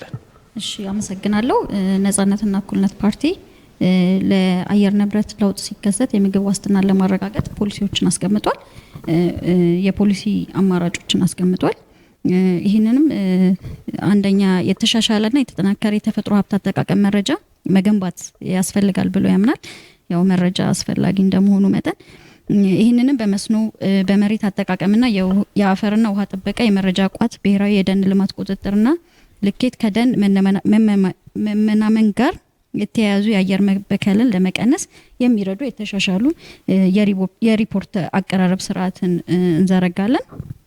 ከአየር ንብረት ለውጥ ጋር የሚላመድ ብሔራዊ የክልላዊ አቅምን ግንባታ ስትራቴጂዎችን በመፍጠር እንዲሁም ለመተግበር የሚረዱ የአየር ንብረት ለውጥን መቀነሻ ስትራቴጂዎች፣ የግንዛቤ መፍጠሪያ ዘዴዎችን፣ ስልጠናዎችን፣ የአየር ንብረት ለውጥ የሚቋቋሙ ቴክኖሎጂዎችንና አሰራሮችን እናስተዋውቃለን። የጋዝ ልቀትን ለመቀነስ የታለመ ከአየር ንብረት ጥገኝነት የተላቀቀ አረንጓዴ ኢኮኖሚ፣ የአደጋ ተጋላጭነት ቅነሳ አስተዳደር፣ ብሔራዊ የስነ አመጋገብ ፕሮግራሞች የተናበቡና እርስ በርስ የሚመጋገቡ ወጥ ሀገራዊ ፖሊሲዎችን እንቀርጻለን። በምግብ ራሳችንን ለመቻል የሚያስችሉ አሰራሮችን፣ መረጃዎችን ማሻሻል፣ የምግብና የግብርናና የምግብ ዋስትና ፖሊሲዎችና ስትራቴጂዎችን የሀገሪቱን ተጨባጭ ሁኔታ ባገናዘበና ዘርፉ ያለበትን ችግር ለመቅረፍ በሚያስችል መልኩ እንዲከለሱ እናደርጋለን። የሀገሪቱን ዋና ዋና የድርቅና የጎርፍ ተጋላጭ ቦታዎችን ለይቶ በማስቀመጥ የቅድመ ማስጠንቀቂያና ቅድመ መከላከል ላይ የተመሰረተ የመረጃ አሰራር በመፍጠር በመከላከልና አደጋን በመቀነስ ስትራቴጂዎችን በመንደፍና ተገቢ በሆኑ ፖሊሲዎችና ስትራቴጂዎች በማህበራዊ ጥበቃ የእርሻና ግብርና መረጃ ትስስርን እናሻሽላለን ብለን እናምናለን። መልካም እናመሰግናለን። እንግዲህ የመጀመሪያው ዙር በእኛ በአወያዮች ወይም አከራካሪዎች ቀደም ሲል የቀረቡ ጥያቄዎች በፓርቲዎቹ በተሰጡ ምላሾች ላይ አተኩሮ የመጀመሪያው ዙር ይሄንን ይመስል ነበረ። ሊዲያ፣ ሁለተኛው ዙር ደግሞ የሚሆነው በሲቪል ተቋማቱ ይሆናል። የመጀመሪያውን ዙር ጥያቄዎች ከፖሊሲና ከአማራጭ ሀሳባቸው አንጻር ፓርቲዎቹ በዚህ መልኩ አቅርበውታል። የዚህ ጋር ደግሞ ያሉት የሲቪል ማህበረሰብ ድርጅት ተወካዮች ለእያንዳንዳቸው ፓርቲዎች በሁለት ዙር የተለያየ ጥያቄ ማቅረብ ነው የሚፈቅድላቸው የዚህኛው የክርክሩ ዙር። ስለዚህ የመጀመሪያውን ጥያቄ አቶ መስዑድ ገበየው ያቀርባሉ። የሚያቀርቡለትን ፓርቲ በቀጥታ የሚመለከት ጥያቄ ካለ እንደዛ፣ ካልሆነ ግን ለሶስቱም ተመሳሳይ ጥያቄ ያቀርቡና ለምላሹ ደግሞ በተመሳሳይ 4 ደቂቃ ለፓርቲዎቹ እንሰጣለን። በዚህ ዙር ልክ በሁለተኛው ዙር ትብብር ለኢትዮጵያ አንድነት ከዛም የአማራ ብሔራዊ ንቅናቄ አብንና ነጻነትና እኩልነት በክርክሩ ምላሾች እንደሰጡት ሁሉ በዚህ ዙር ደግሞ የመጀመሪያውን ምላሽ የሚሰጠው የአማራ ብሔራዊ ንቅናቄ ፓርቲ ነጻነትና እኩልነትና ከዛ የትብብር ለኢትዮጵያ አንድነት ይሆናል። አቶ መስዑድ ጥያቄውን ማቅረብ ይችላሉ። አመሰግናለሁ። ጥያቄዎቹን ለሁላችሁም ነው ማቀርበው። የመጀመሪያው ጥያቄ እንግዲህ ቅድም ሊዲያ መግቢያው ላይ እንዳነሳችው የምግብ መብት ሰብአዊ መብት ነው የሚለውን በመርህ ደረጃ እንደምትስማሙበትና እዛም ላይ የሚሰሩትን ስትነግሩ ነበርና ይህን በሚመለከት በህግ በብሔራዊ ህጎቻችን ጥበቃና በፖሊሲ ደረጃም ደግሞ ራሱን የቻለ ፖሊሲ ኖሮት እንዲሰራ ምንድነው ያሰባችሁት? ይህንንስ ለማሳካት ምን አይነት እርምጃ ተወስዳላችሁ? የፓርቲያችሁ ፖሊሲ ያለ ግን ሀገራዊ ፖሊሲ ኖሮ በዛ ደግሞ በተዋረድ ህጎችና ተቋማት ይህንን ጉዳይ በትኩረት የሚሰራ ከማምጣት አንጻር ማለት ነው። አመሰግናለሁ። በድጋሚ እንግዲህ ለአማራ ብሔራዊ ንቅናቄ አብን የምግብ ፖሊሲ ማለት ትርጓሜያችን የምግብ መብት እንጂ ቸርነት እንዳልሆነ የፖለቲካ መነገጃ ፍጆታ እንዳልሆነ እናምናለን። በዚህም በቀጣይ ሀገሪቷ ባሰረችው የሀገራዊ ምክክር ሂደት ላይ የህገ መንግስት ማሻሻያ ላይ በአግባቡ ገብቶ የምግብ ማግኘት መብት የሁሉም ዜጋ መብት ነው እንጂ የፖለቲካ መነገጃ ወይም ደግሞ የፖለቲከኞች ችሮታ እንዳልሆነ አስገንዝበን በህግ ማዕቀፍ ነገር ግን በተግባር እንዲሰራ ለምሳሌ አንድ ዝርዝር ጉዳዮች ሊኖሩ ይችላሉ። ብዙ ጊዜ አገሪቷ እንደዚህ አይነት ጉዳዮች ላይ ትኩረት ሳሰጥ አቅም በፈቀደ ልክ የሚባሉ መመዘኛዎች ስላሉ ከሌሎች ዘርፎች ጋርም እኛ ግን ያለውን አቅም በሚገባ ለምሳሌ የመዋቅር በመዘርጋት ማለት የሶሻል ድጋፍ የሚያደርግ መዋቅር በመዘርጋት በዛ ውስጥ በየቤት ለቤት በመሄድ የድጋፍ ተቸግረው መንገድ ላይ ያወጡትን በመሰብሰብ ብቻ ሳይሆን ቤት ለቤት በመሄድ የኢኮኖሚ የጡረተኞችን የኢኮኖሚ ችግር ያለባቸውን በመለየት ቀጥታ በመንግስት ድጋፍ ባጀት ተመድቦላቸው በመንግስት ድጋፍ የሚሰጥበት ስርዓት እንገነባለን እንጂ በመዋጮና በሌሎች ሁኔታዎች ላይ የተመረኮዘ እንዳይሆን እንጥራለን። ከዚህ አንጻር እንግዲህ የአማራ ብሔራዊ ንቅናቄ አብን ይህንን ሲያደርግ እንዴት ነው እሱ ሊያስፈጽም የሚችለው? በምን ያህል ጊዜ ነው ሊያስፈጽም የሚችለው ልናይ እንችላለን።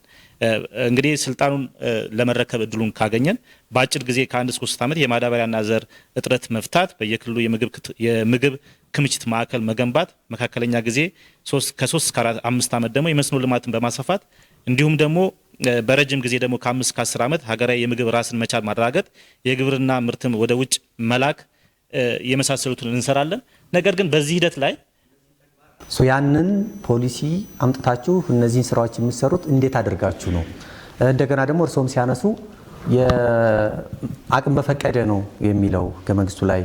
ስለዚህ እሱን በተግባር የምትሰሩት ነገር አለ። ግን እሱን ቀጥታ ፍርድ ቤት ጉዳይ የሚቀርብበት ዳይሬክትሊ ክሌም የሚደረግ ማንኛውም ዜጋ ምግብ የማግኘት መብት አለኝ መንግስት ሊመግበኝ ይገባል ብሎ እንዲያመጣ ያንን አሰራር የሚፈቅድ ፖሊሲ ታወጣላችሁ ወይ ነው ጥያቄ።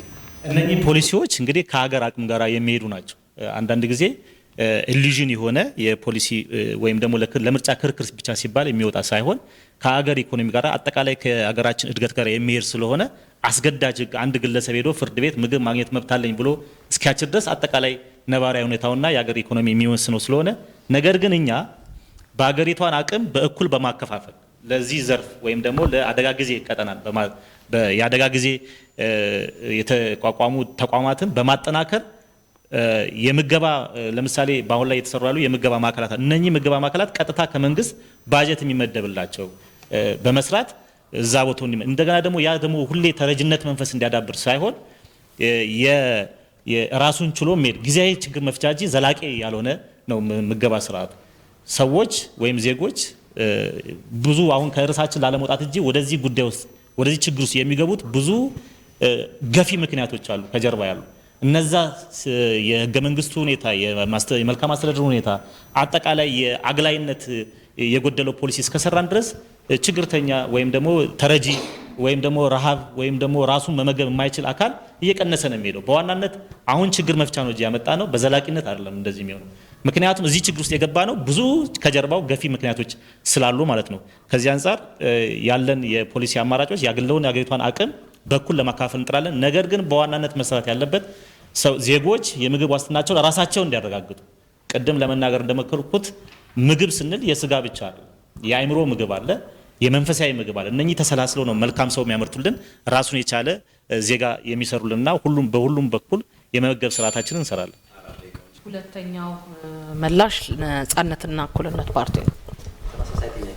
ተደግምልኝ ይቅርታ። በፓርቲያችሁ ፖሊሲ መግቢያ ላይ ስትናገሩ እንደ መብት እንደምትረዱት አስረድታችኋል። ስለዚህ ይህንን ተግባራዊ ለማድረግ ምን አይነት የፖሊሲና የህግ ማዕቀፎችን ትዘረጋላችሁ እና ተግባራዊ የምታደርጉበት መንገድ እንዴት ነው? እሺ እኛ እንደ ነጻነትና እኩልነት ፓርቲ አሁን ያለውን ፖሊሲ መነሻ አድርገን የምግብ ዋስትናን ለማረጋገጥ ምን እናደርጋለን የሚለውን ገልጻለሁ። ምግብ ማግኘት ያው ሰብአዊ መብት ነው። አንድ ሰው ያው ቤዚክ ኒድ ነው። ምግብ የማግኘት መብት አለው። እንደ ሀገርም ገዢውም መንግስት ይህንን የማሟላት ግዴታ አለበት። አንደኛው ያው ምግብ ማግኘት ወይም አቬይላቢሊቲ ሲሆን፣ ሁለተኛው ደግሞ ምግብ የመግዛት ወይም የማግኘት አቅም ነው። ምግብን አክሰስ ማድረግ ነው። ሶስተኛው ደግሞ የተመጣጠነ ምግብ አጠቃቀም ወይም ዩቲላይዜሽን የምንለው ከዛ ይሄ ደግሞ የገበያ መረጋጋት ወይም ስቴቢሊቲ። እነዚህ ፒላሮች ናቸው። አንድ ሰው የምግብ ዋስትናን ለማረጋገጥ እነዚህ ነገሮች ማሟላት አለባቸው ተብሎ ይታመናል። አሁንም ያለው ፖሊሲ ይህንን ይገልጻል። ግን ደግሞ በሀገራችን እነዚህ ትልቅ ክፍተት የሚታይባቸው ትልቅ ችግር ያለባቸው ሁኔታዎች ናቸው ያሉት። አንደኛ የዋጋ ግሽበቱና ምግብን የመግዛት አቅም ማጣት፣ የሰላም እጦት እነዚህ በጣም ተንሰራፍተው እንዲታዩ አድርጓል። ያው ምግብ የማግኘት መብት የሁሉም ቢሆንም ሴቶችን፣ ህጻናትን ኒውትሪሽን ያለው ምግብ እንዳያገኙ አድርጓል እና ነጻነትና እኩልነት ፓርቲ ቅድም በዘረዘርናቸው የፖሊሲ አማራጮች እነዚህ ለመፍታት ብዙ ነገር ለማድረግ አቅዷል። ያው መንግስት ብንመረጥ የምርጥ ዘርና የማዳበሪያ የዲጂታል የሜካናይዜሽን እና ዘመናዊ ቴክኖሎጂዎችን በመጠቀም የምርታማነትን በ30% ለማሳደግ ኮር ኤሌመንቶቹን ወይም ማቋቋሚያዎቹን ተጠቅሰዋል። እነዚህ አፎርዳቢሊቲ፣ አቬይላቢሊቲ እነዚህ የተባሉ እነሱን በምን አይነት የፖሊሲ ማዕቀፍ ነው የምትመሩት? ያው በተግባር አሁን የተባለውን ነገር ለማምጣት የፖሊሲ ማዕቀፉ በፖሊሲያችን እንደገለጽ ነው የፖሊሲ ማዕቀፉ መሻሻል አለበት ብለን እናምናለን። ወይም ደግሞ እነዚህን ነገሮች ለማድረግ ያው ፖሊሲዎቹ ጥሩ ሆኖ ሳሉ ግን በተግባር እየተደረጉ አይደሉም እና እነዚህም ፖሊሲዎች አሻሽለን የተለያዩ አማራጮችን አምጥተን ጥናት ተደርገው ከሌሎችም ሀገራት ተሞክሮችን ወስደን እነዚህን ፖሊሲዎች አሻሽለን ተግባራዊ እናደርጋለን። ለይታችኋል ማሻሻል ያስፈልጋቸዋል የሚባሉትን ፖሊሲዎች ካልሆነ የምታስቀጥሏቸው ደግሞ ከሆነ የሚቀጥሉትንስ አይታችሁታል? አዎ ለምሳሌ አሁን የምግብ ዋስትናን ለማረጋገጥ ትልቁ ክፍተት አለ ብለን የምናስብ አንደኛ ሀገሪቷ ላይ ሰላም የለም። ሰላም ማጣት ማለት ገበሬው እንዳያርስ ገበሬው ምርቱን ያመረተው ምርት ለህዝቡ እንዳያደርስ ትልቅ እንትን ሆኖበታል። ጋሬጣ ነው የሚባለው ብቻ እንደዛ ሆኖበታልና ይሄንን ለማስተካከል እኛ የሰላም አማራጮችን አምጥተናል። ሀገራዊ ምክክር ያስፈልጋል። ሀገር መስማማት አለባት ብለን እናስባለን። ይሄ ሲፈታ የምግብ አቅርቦቱ ገበሬውም አርሶ በስነስርዓት ምግብ የማቅረብ አቬይላቢሊቲውም አክሰሱም ይጨምራል። ሌላው የዋጋ ግሽበትና ይሄ ምግብ የመግዛት አቅም ማህበረሰቡ ማጣቱ ነው። ይህ ደግሞ ይሄንንም ያመጣው የአዲስ የመጣው የኢኮኖሚ ሪፎርሙ ህዝቡን ያማከለ ባለመሆኑ ምክንያት ነው። ይሄንንም እንደ አንድ ኮር ኢሹ እናነሳዋለን። ይሄ መስተካከል አለበት ብለን እናምናለን።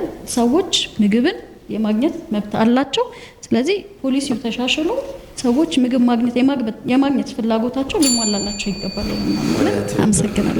አመሰግናለሁ። በጣም ጥያቄዎችን ለማለት አጠቃላይ የምግብ ሉዓላዊነትና የምግብ ዋስትና ወሳኝ እና ትልቅ ጉዳዮች እንደሆኑ ፓርቲያችሁ እንደሚያምን መግቢያችሁ ላይ ጠቅሳችሁልናል። ስለዚህ ይሄንን ጉዳይ ተግባራዊ ለማድረግና በቀጣይ 5 ዓመት መንግስት ሆናችሁ ብትመረጡ ይሄንን ወደ ስራ የምታመጡበት የፖሊሲ ማዕቀፋችሁ ምንድን ነው የሚሆነው? መልካም አመሰግናለሁ። በጣም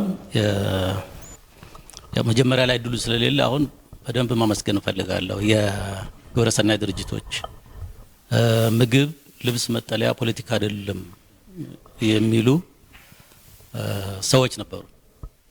አሁን በደንብ አጋብታችሁታል እናንተ። የፖለቲካ መዛባት፣ የፖሊሲ መዛባት ምግብን፣ ልብስን፣ መጠለያን አጠቃላይ ኑሮን እንደሚነካ በደንብ የሚያሳይ ነውና እንድትገፉበት አደራ ማለት ፈልጋለሁ። ይሄኛው እንደሆነ ያልፋል፣ ግን አገር ስለሚቀጥል ይሄን እንድትገፉበት ማሳሰብ ፈልጋለሁ። አዱን ደጋግሜ ስላመሰገንኩት ያው በዚሁ በርቱ ማለት ነው የምፈልገው። እኛ ትግል ላይ ነን። ቅድም እንዳልኩት በጣም ትልቅ ኮንሴፕት ነው የምግብ ሉዓላዊነት። ትልቅ ሀሳብ ነው። ዝም ብሎ የሀገር ሉዓላዊነት ምናምን ብቻ ነው። በአብዛኛው ሉዓላዊነት በተለይ የሚያያዘው ከዛ ጋር ስለሆነ የምግብ ሉዓላዊነት በመሰረታዊነት የፖሊሲ ጉዳይ ነው፣ የአዋጅ ጉዳይ ነው፣ የህገ መንግስት ጉዳይ ነው ብያለሁ።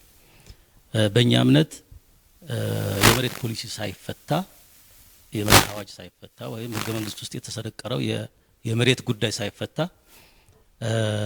ትውልድ ያልፋል እንጂ የሚፈታ ጉዳይ ያለ አይመስለንም። ይሄን ደጋግመን በአቋም ገልጸናል። ለሚገርማችሁ እንደው ለአድማጮችም በ1948 ዓመተ ምህረት አስቡት ወደ ኋላ ኢምፖርት ሰብስቲቱሽን ስትራቴጂ የሚባል ነበር። 1948 እስከ 1953 ድረስ የ5 ዓመት ስትራቴጂ ነበር።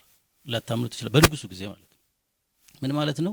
የምግብ ግብዓቶች በአጠቃላይ እዚሁ እንዲተኩ ዘይት፣ ስኳር ምናምን የመሳሰሉት ነገሮች አገር ውስጥ እንዲተኩ በ1948 ግን ንጉሱ ያልፈቱት ሌላ ነገር ነበር። እሱ ጠርጎ ይዟቸው ሄደ። ደርጉም በጣም የሚገርሙ ነገሮች ትምህርትን ጨምሮ የዩኔስኮስ ከመሸለም የደረሰው ትልቅ ስራዎች በትምህርትም በምግብ ዋስትናም ሞክሯል። ዋናውን ችግር ስላልፈታ እሱንም እንደዚሁ ጠረገው። ኢህአዴግ በ1990ዎቹ ላይ ግብርና መር የሚባል በተወሰነ ደረጃ ከእውነትና ከመሬት ጋር የተያያዙ ስራዎችን ለመስራት ሞክሮ ነበር። ግን ፖሊሲውን አዋጁን ወይም ህገ መንግስት ላይ የሰነቀረውን ነገር ለማስተካከል በመቃብሬ ላይ ስላለ ተቀበረ። ስለዚህ አሁንም ቢሆን እኛ የመጀመሪያው ነገር በተደጋጋሚ ተጠቅሷል ማለት ጭንቅላታችን የያዘው ነገር እያለ ፕሬቴንድ የምናደርግ ከሆነ በትክክል አንነጋገርም። የመጀመሪያው ነገር ጦርነትን ማስቆም አለብን። ጦርነት አሁን በመላ ሀገሪቱ ላይ ያለ ጉዳይ ነው። አዱ አደራ ይሄ እንዳይቆረጥ አያያዝ ምናምን የሚባል ነገር የለም። መሰረታዊ ነገር ነው። የፖሊሲዎች ሁሉ እናት ነው ብለን ነው የምናስበው። ስለዚህ መጀመሪያ ጦርነት መቆም አለበት። ከዛ በኋላ በመከክርም ይሁን በድርድርም ቢሆን በመሳሰሉት ነገሮች የመሬት አዋጅ የመሬት ፖሊሲ መቀየር አለበት። ቅድም እንደጠቀስነው የምርት ወይም ምርጥ ዘርን፣ ማዳበሪያን፣ የተባይ ማጥፊያን የመሳሰሉ በራሳችን የመጠቀም ነጻነት ሊኖረን ይገባል። የውጭ ጣልቃ ገብነት እጅ ጥምዘዛ የለም ማለት አይቻልም። አለ ደካማ መንግስት እስከሆነ ድረስ በተለያየ መንገድ ጣልቃ ይገባበታል። በጣም ብዙ የምናውቃቸው ነገሮች አሉ። ይህንን እናሻሽላለን። ቴክኖሎጂ እንጠቀማለን። ድሮን ሲባል አሁን ጦርነት ነው አይደል ትዝ የሚለው? ድሮን ለተባይ ማጥፊያ ይሆናል። ድሮን ለምርት ማሳደጊያ ይሆናል። ድሮን ለእናቶች እንደ ቀይ መስቀል ደም ያደርሳል። ስለዚህ እነሱን የመሳሰሉ ቴክኖሎጂዎችን እንጠቀማለን።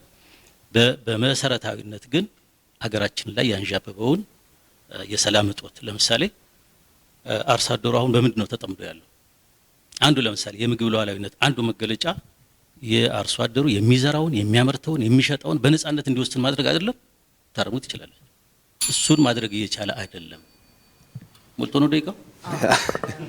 በየት ሀገር አቆጣጠር ነው? ያው በትክክል እዛ ጋር በቴሌቪዥን ስክሪኑ ላይ ማየት ይቻላል። እኔ ግን ከእንትን ውጭ በጣም የሚያሳዝነው ለእንደዚህ አይነት መሰረታዊ ነገር ለውይይት 2 ደቂቃ ነው የሚሰጠው። ለጦርነት 2 ዓመት ነው የሚሰጠው። በጣም ኖ አይ የእናንተ ችግር አይደለም። እናንተ ችግር ማለት እንደ ሀገር ያለብንን ችግር ነው። ሰው አስቦ ለመነጋገር ይሄን ያህል ደቂቃ ነው የሚቆረጠው። ለውጊያ ግን 2-3 ዓመት እናሳልፋለን። ልትጸልዩ። እሺ እናመሰግናለን። የሁለተኛው ዙር የክርክር መርሃ ግብር አካል የሆነው እዚህ ያሉ የሲቪል ማህበረሰብ ድርጅት ተወካዮች የመጀመሪያውን ጥያቄ አቅርበዋል። አቶ መስዑድ ገበየው 3ቱም ፓርቲዎች በተቀመጠላቸው ደቂቃ ለጥያቄው ምላሽ ሰጥተዋል። የአቶ መስዑድ ጥያቄ ቀደም ሲል የፖሊሲ ማዕቀፍን ወይም ወደ ህግነት የመቀየርን ጉዳይ ላይ ያተኮረ ነበረ።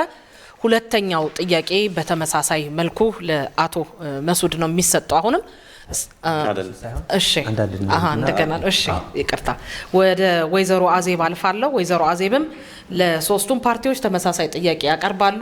1 ደቂቃ አሎት።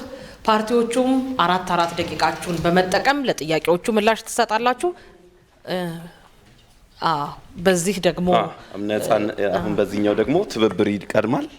ከዛ አብን ከዛ ወደ ነጻነትና እኩልነት እንሄዳለን። እሺ የተከበራችሁና የተወደዳችሁ አድማጭ ተመልካቾቻችን እንግዲህ በምግብ ሉዓላዊነትና በምግብ ራስን መቻል ላይ ያተኮረውን የውይይትና የክርክር መድረክ በፓርቲዎቹ መካከል እየተከታተላችሁ ትገኛላችሁ። አሁን ደግሞ የሲቪል ማህበረሰብ ተወካዮች ወደሚያቀርቡት ጥያቄ ስናመራ ወይዘሮ አዜብ ሀገራችን ከድህነት የምትወጣበት ዋና ስትራቴጂ ይህም ግብርና በዋናነት የኢኮኖሚ ብስለት ከግብርና ደግሞ የተለያዩ መረጃዎች እንደሚገልጹት ሴቶች እና ወጣቶች አካል ጉዳተኞች በተለይ ሴቶች ከ50 በመቶ የግብርና የሰው ኃይል የሚሸፍኑ ናቸው። ይሁንና የምርታማነታቸውን ስናይ የሴቶች ምርታማነት ከወንዶች የግብርና የገበሬዎች ምርታማነት ከ25 እስከ 30 በመቶ ዝቅ ያለ። ለዚህ ደግሞ ዋና ምክንያቱ አንደኛ በባህላዊና በማህበራዊ አስተሳሰቡ የሴቶች ስራው ብዙ ጊዜያቸውና ጉልበታቸው የሚወስዱ ስራዎች ላይ ስለሚያሳልፉ፣ ሁለተኛ የከባቢ አየር ለውጥ ይበልጥ ተጎጂ እነሱ ሆነው እያለ ለኢኮኖሚያዊ እና ለፋይናንስ ኢንፎርሜሽን እንዲሁም ለተፈጥሮ ሀብት ያላቸው ተደራሽነትና ተጠቃሚነት በጣም ውስን ስለሆነ ስለዚህ አንደኛ ይህንን ሁላችሁም ሶስታችሁም ፓርቲ ማለት ነው ይህንን እውቅና ትሰጣላችሁ ወይ? የሴቶች የወጣቶች የአካል ጉዳተኞች አስተዋጽኦ በግብርና በተለይ ሴቶች ያላቸውን አስተዋጽኦ ሪኮግናይዝ ታደርጋላችሁ ወይ? ሪኮግናይዝ ካደረጋችሁ በምን መልኩ ነው ቫልዩ የምታደርጉት? ኢኮኖሚ ውስጥ እንዲካተት የሴቶች በግብርና ያላቸውን አስተዋጽኦና ሚና በምን መልኩ ቫልዩ ታደርጋላችሁ? ሌላኛው የከባቢ አየር ለውጥ ይበልጥ ተጎጂ እንደመሆናቸው መጠን ያላችሁ ስትራቴጂ ምንድን ነው? እነሱ ይበልጥ ተጠቃሚ እንዲሆኑ ከኢንፎርሜሽን ከመሬት አጠቃቀም ከውሃ አቅርቦት ከቴክኖሎጂ የአግሪካልቸራል ግብአት ስትሉ ነበር፣ የግብርና ግብአት ስትሉ ነበርና ከስርዓተ ጾታ ምላሽ ሰጪ በጀቲንግ ይሄ ፖሊሲን ቀርጻለን ህግ እናወጣለን ብላችኋል። ፖሊሲውንና ህጉ የምትተገብሩበት ፕራክቲካል ሚኒንግፉል የሆነ ለውጥ ሊያመጣ የሚችል የአፈጻጸም ስልታችሁና የበጀት አመዳደባችሁ ጀንደር ሪስፖንሲቭ ይሉታል በእንግሊዝኛ ወይም ምላሽ ሰጪ ስርዓተ ጾታ ምላሽ ሰጪ የበጀቲንግ ስርዓት ምን ይመስላል? ሌላኛው የምግብ ዋስትና በቂ ምግብ እንዲያገኙ ጤናማ ዜጋ ለማፍራት እና ምንድነው አቅርቦታቸው ይበልጥ ስፔሲፊካሊ ከስርዓተ ጾታ ጋር በተያያዘ መልኩ ምን በተግባር የምታሳዩት ነገር ወይም ቁርጠኝነታችሁ ምን ይመስላል? አብዛኛው ወጣት ነው ሲባል በተግባር የሚገለጽ ነገር ነው። 50 ወይም 50 ሲደመር 1% ሴቶች ናቸው ሲባል እነሱን ያልያዘ ኢኮኖሚ የትም አይደርስም እንደማለት ነው። የተጠየቀው ቫልዩ ታደርጋላችሁ ወይ? በደንብ ቫልዩ ታደርጋላችሁ። በተግባር የሚታይ በአርሶ አደሩ በአርብቶ አደሩ ውጤቱ ከቴክኖሎጂው ጋር ከትምህርት ሂደቱ ጋር ፖለቲካ ሂደታችን ጋር በአብዛኛው ደግሞ ከባህላዊ እድገታችን ጋር አስተሳሰባችን ጋር የተያያዘ ቢሆንም ውጤቱ እንደዛ ቢሆንም ያላቸውን አስተዋጽኦ በኢኮኖሚ ላይ በደንብ ቫልዩ እናደርጋለን። የሴቶች አስተዋጽኦ በግብርና ላይ ያላቸውን አስተዋጽኦ በኢኮኖሚው ላይ ይሄ ነው የሴቶች አስተዋጽኦ ይሄ ይመስላል ብላችሁ ለማካት በምን መልኩ ነው የሚደረገው? በምንድን ነው የምታውቃው? በእኛ እምነት ማለት ከሚሰጣቸው ቁጥርና ካላቸው ፐርሰንቴጅ ያነሰ ነው የሚል እምነት የለን። 50% ከሆኑ የኢኮኖሚው ግማሹ የነሱ የልፋት ውጤት ነው ብለን ነው የምናስበው። በአንዳንድ ሁኔታ እንደውም ልጅ ከመውለድ ከማሳደግ በተጨማሪ ወጥተው ሶሳል ተሰረት ያደርጋል። በግብርና ላይ የሚያበረክቱት አስተዋጽኦ ማለት ያለው አለን በደንብ አለን። ቅድም እንዳልኩት በግብርናው የሚያደርጉት አስተዋጽኦ የሚሰሩት ስራ እንግዲህ እያንዳንዱ ስራ እንዘርዝርና ሬት እናድርግ ካልተባለ በስተቀር ልክ እንደ ወንዱ እኩል ነው የሚሰሩት። ልገልጸው የነበረው አሁን የባሰም ጫና የሚደረግበትም ጊዜ አለ። ስለዚህ ከ50% በላይ የኢኮኖሚ ጫና በሴቶች ላይ ያረፈ ነው ወይም የነሱ ውጤት ነው ብሎ መግለጽ ይቻላል። በዚህ ልክ ነው ቫልዩ የምናደርገው ለማለት ነው። ሁለተኛው ግን እዚሁ ላይ አቶ ሸዋስ ሪኮግኒሽንን ስናነሳ ከወንዶችም በላይ በፕሮዳክሽን በማምረት ሂደቱ ውስጥ ትልቅ አስተዋጽኦ እያደረጉ ግን ተጠቃሚነቱ ያን ያክል አይደለም የሚለው ነው። ስለዚህ ብዙ ይደክማሉ ግን አይጠቀሙም። ስለዚህ ከዚህ አንጻር ምንድነው ለሴቶች ተጠቃሚነትን እናንተ በልዩ ሁኔታ የምታዩት ነው ወይም የአካል ጉዳተኞች ወይም ሌሎች? ምርታማነታቸው ከወንዶች ዝቅ ያለ ግን አብዛኛው የግብርና የሰው ኃይል እነሱ ናቸው። እንዴት አጋችሁ ነው ከድህነት የምታወጡ? ሴቶች ከሆኑ የአግሪካልቸራል ዘመርኮች ከ50 እስከ 70% ሴቶች ከሆኑ የእነሱ ምርታማነት ካልጨመር እንዴት አድርገን ከድህነት የምናወጣው? ስለዚህ ከምርታማነታቸውን ለመጨመር የሚያስችል ስልፋችሁ ነው። አጠቃላይ ፕሮዳክቲቪቲ ከፍ የሚለው በምንጠቀማቸው ግብአቶች ከትምህርት ጋር ከስልጠና ጋር ከቴክኖሎጂ ጋር የተያያዘ ነው። የሴቶች ብቻ ሳይሆን የወንዶችም በአጠቃላይ በግብርና ምርት ላይ ከአንድ ሄክታር መሬት ወይም ከአንድ ላም ወይም ከምናረባቸው ዶሮዎች ወይም ከምናረባው ዓሳ የምናገኘው ምርት በአጠቃላይ ዝቅ ያለ ነው። ከሚደክሙት አንጻር ትልቅ አይደለም ማለት ይቻላል። ስለዚህ አጠቃላይ ውጤቱ ዝቅ ያለ ነው። ሴቶችን በተመለከተ ቅድም ገልጨዋለሁ። ፖለቲካ፣ በማህበራዊ፣ በባህላዊ ጫናዎች ምክንያት የበለጠ ጫና እንዳለባቸው ገልጫለሁ ቅድም። ይህንን ለማስተካከል እንግዲህ ከትምህርት ጀምሮ ባህልን ከመቀየር ጀምሮ ከዚህ በፊት ሲደረጉ የነበሩ ግን ለውጥ ያላመጡ እኛም በትክክል የማናምንባቸው ኮታ የሚባሉ ነገሮች አሉ። ከኮታ ይልቅ እኩል እድልን መስጠት፣ እኩል እውቅናን መስጠት፣ ለሰሩት ስራ እኩል እውቅናን መስጠትን የመሳሰሉትን ተግባራዊ እናደርጋለን። ይሄ ደግሞ በትክክልም ለሀገራቸውም ለማህበረሰባቸውም ለቤተሰባቸውም ትልቅ አስተዋጽኦ እንደሚያደርጉ በዚህ ምንም ልዩነት እንደሌለ በአመራርም በየትኛውም በገቡባቸው ቦታዎች ሁሉ እኩልና በአንዳንድ ሁኔታ በላቀ ሁኔታ እንደሚሰሩ የምናምነው ነው ማለት ነው። ቀጥሎ ወደ ሁለተኛው አጥረቻለሽ ቀረበው የደቂቃውን ተጠቅመዋል። የተጠቃሚነት እሺ፣ ደቂቃ እንጨምራለን። ያልተመለሰ ካለ ይጠቀሙ። ጠይቁንና ደቂቃ እየጨመርን ችግር አለ። የተጨመረ እሺ። ተጠቃሚነትን በተመለከተ ከዚህ በፊትም የተነሳ ደጋግሞ የሚነሳ ጉዳይ አለ። በነገራችን ላይ የምግብ ዋስትና ጋር ለማያያዝ ወይም የምግብ ሉዓላዊነት ጋር ለማያያዝ እንብላ ብቻ አይደለም እንስራ ጭምር ነው። ወይም ሰርተን እንብላ ነው። ወይም የስራ እድል ጭምርን የሚያካትት ነው። በተለይ በዚህ ባለፉት 10-20 ዓመታት የስራ እድል የማግኘት ችግር ነው፣ የስራ እድልን የመጠቀም ችግር ነው ያለው ብለን ነው የምናምነው። ስለዚህ የስራ እድል እንዲያገኙ ምንድነው የተለየ የበጀቲንግ ሲስተም አለ? ስልጠናዎችን መስጠት፣ ለስራ ማብቃት፣ ሀገራቸው እንዲሰሩ ማድረግ፣ በተለየ ሁኔታ ሴቶች የሚሰሩባቸውን እና ምርታማ የሚሆኑባቸውን ቦታዎች በጥናት ማውጣትና ወደ ተለያየ ሀገራት የሚሄዱበትን መስመር ምናምን መዘርጋት ብቻ ሳይሆን ሀገር ላይ ያልተሰራ የሚሰራ ብዙ ፊልድ ወይም ብዙ ሜዳ ብዙ የስራ ቦታ አውጥቶ እንዲሰሩ ማድረግ የመጀመሪያው ነው ብለን እናምናለን። በዚህ ራሳቸውም ይጠቀማሉ፣ ሀገራቸውን ይጠቅማሉ፣ ትውልድም ያስቀጥላሉ፣ ለትውልድም ቤዛና መሰረት ይሆናሉ ብለን እናምናለን። 4 ደቂቃ አለዎት። የቀረበውን ጥያቄ ድጋሚ ማድመጥ ከፈለጉ መጠየቅ ይችላሉ። ከዚህ 4 ደቂቃ በተጨማሪ ተጨማሪ ሀሳብ አለኝ ካሉ ደግሞ እንደዚሁ የደቂቃ ምጣኔ ጥያቄ ማቅረብም ይችላሉ። እሺ፣ አመሰግናለሁኝ። ጥያቄው እንደገባኝ የሴቶችን ጉዳይ ላይ ያለው የሚለውን ቅድም ለመካካት ሞክሬያለሁ። የወጣቶችና ሴቶች ተሳትፎ ማበረታቻ የሚለው ልዩ ድጋፍ ስለሚያስፈልግ ከሚል አኳያ ነው። እንዲሁም ደግሞ እንግዲህ አጠቃላይ እንግዲህ የሀገራችን የሴቶችን በግብርና ያላቸውን አስተዋጽኦ እውቅና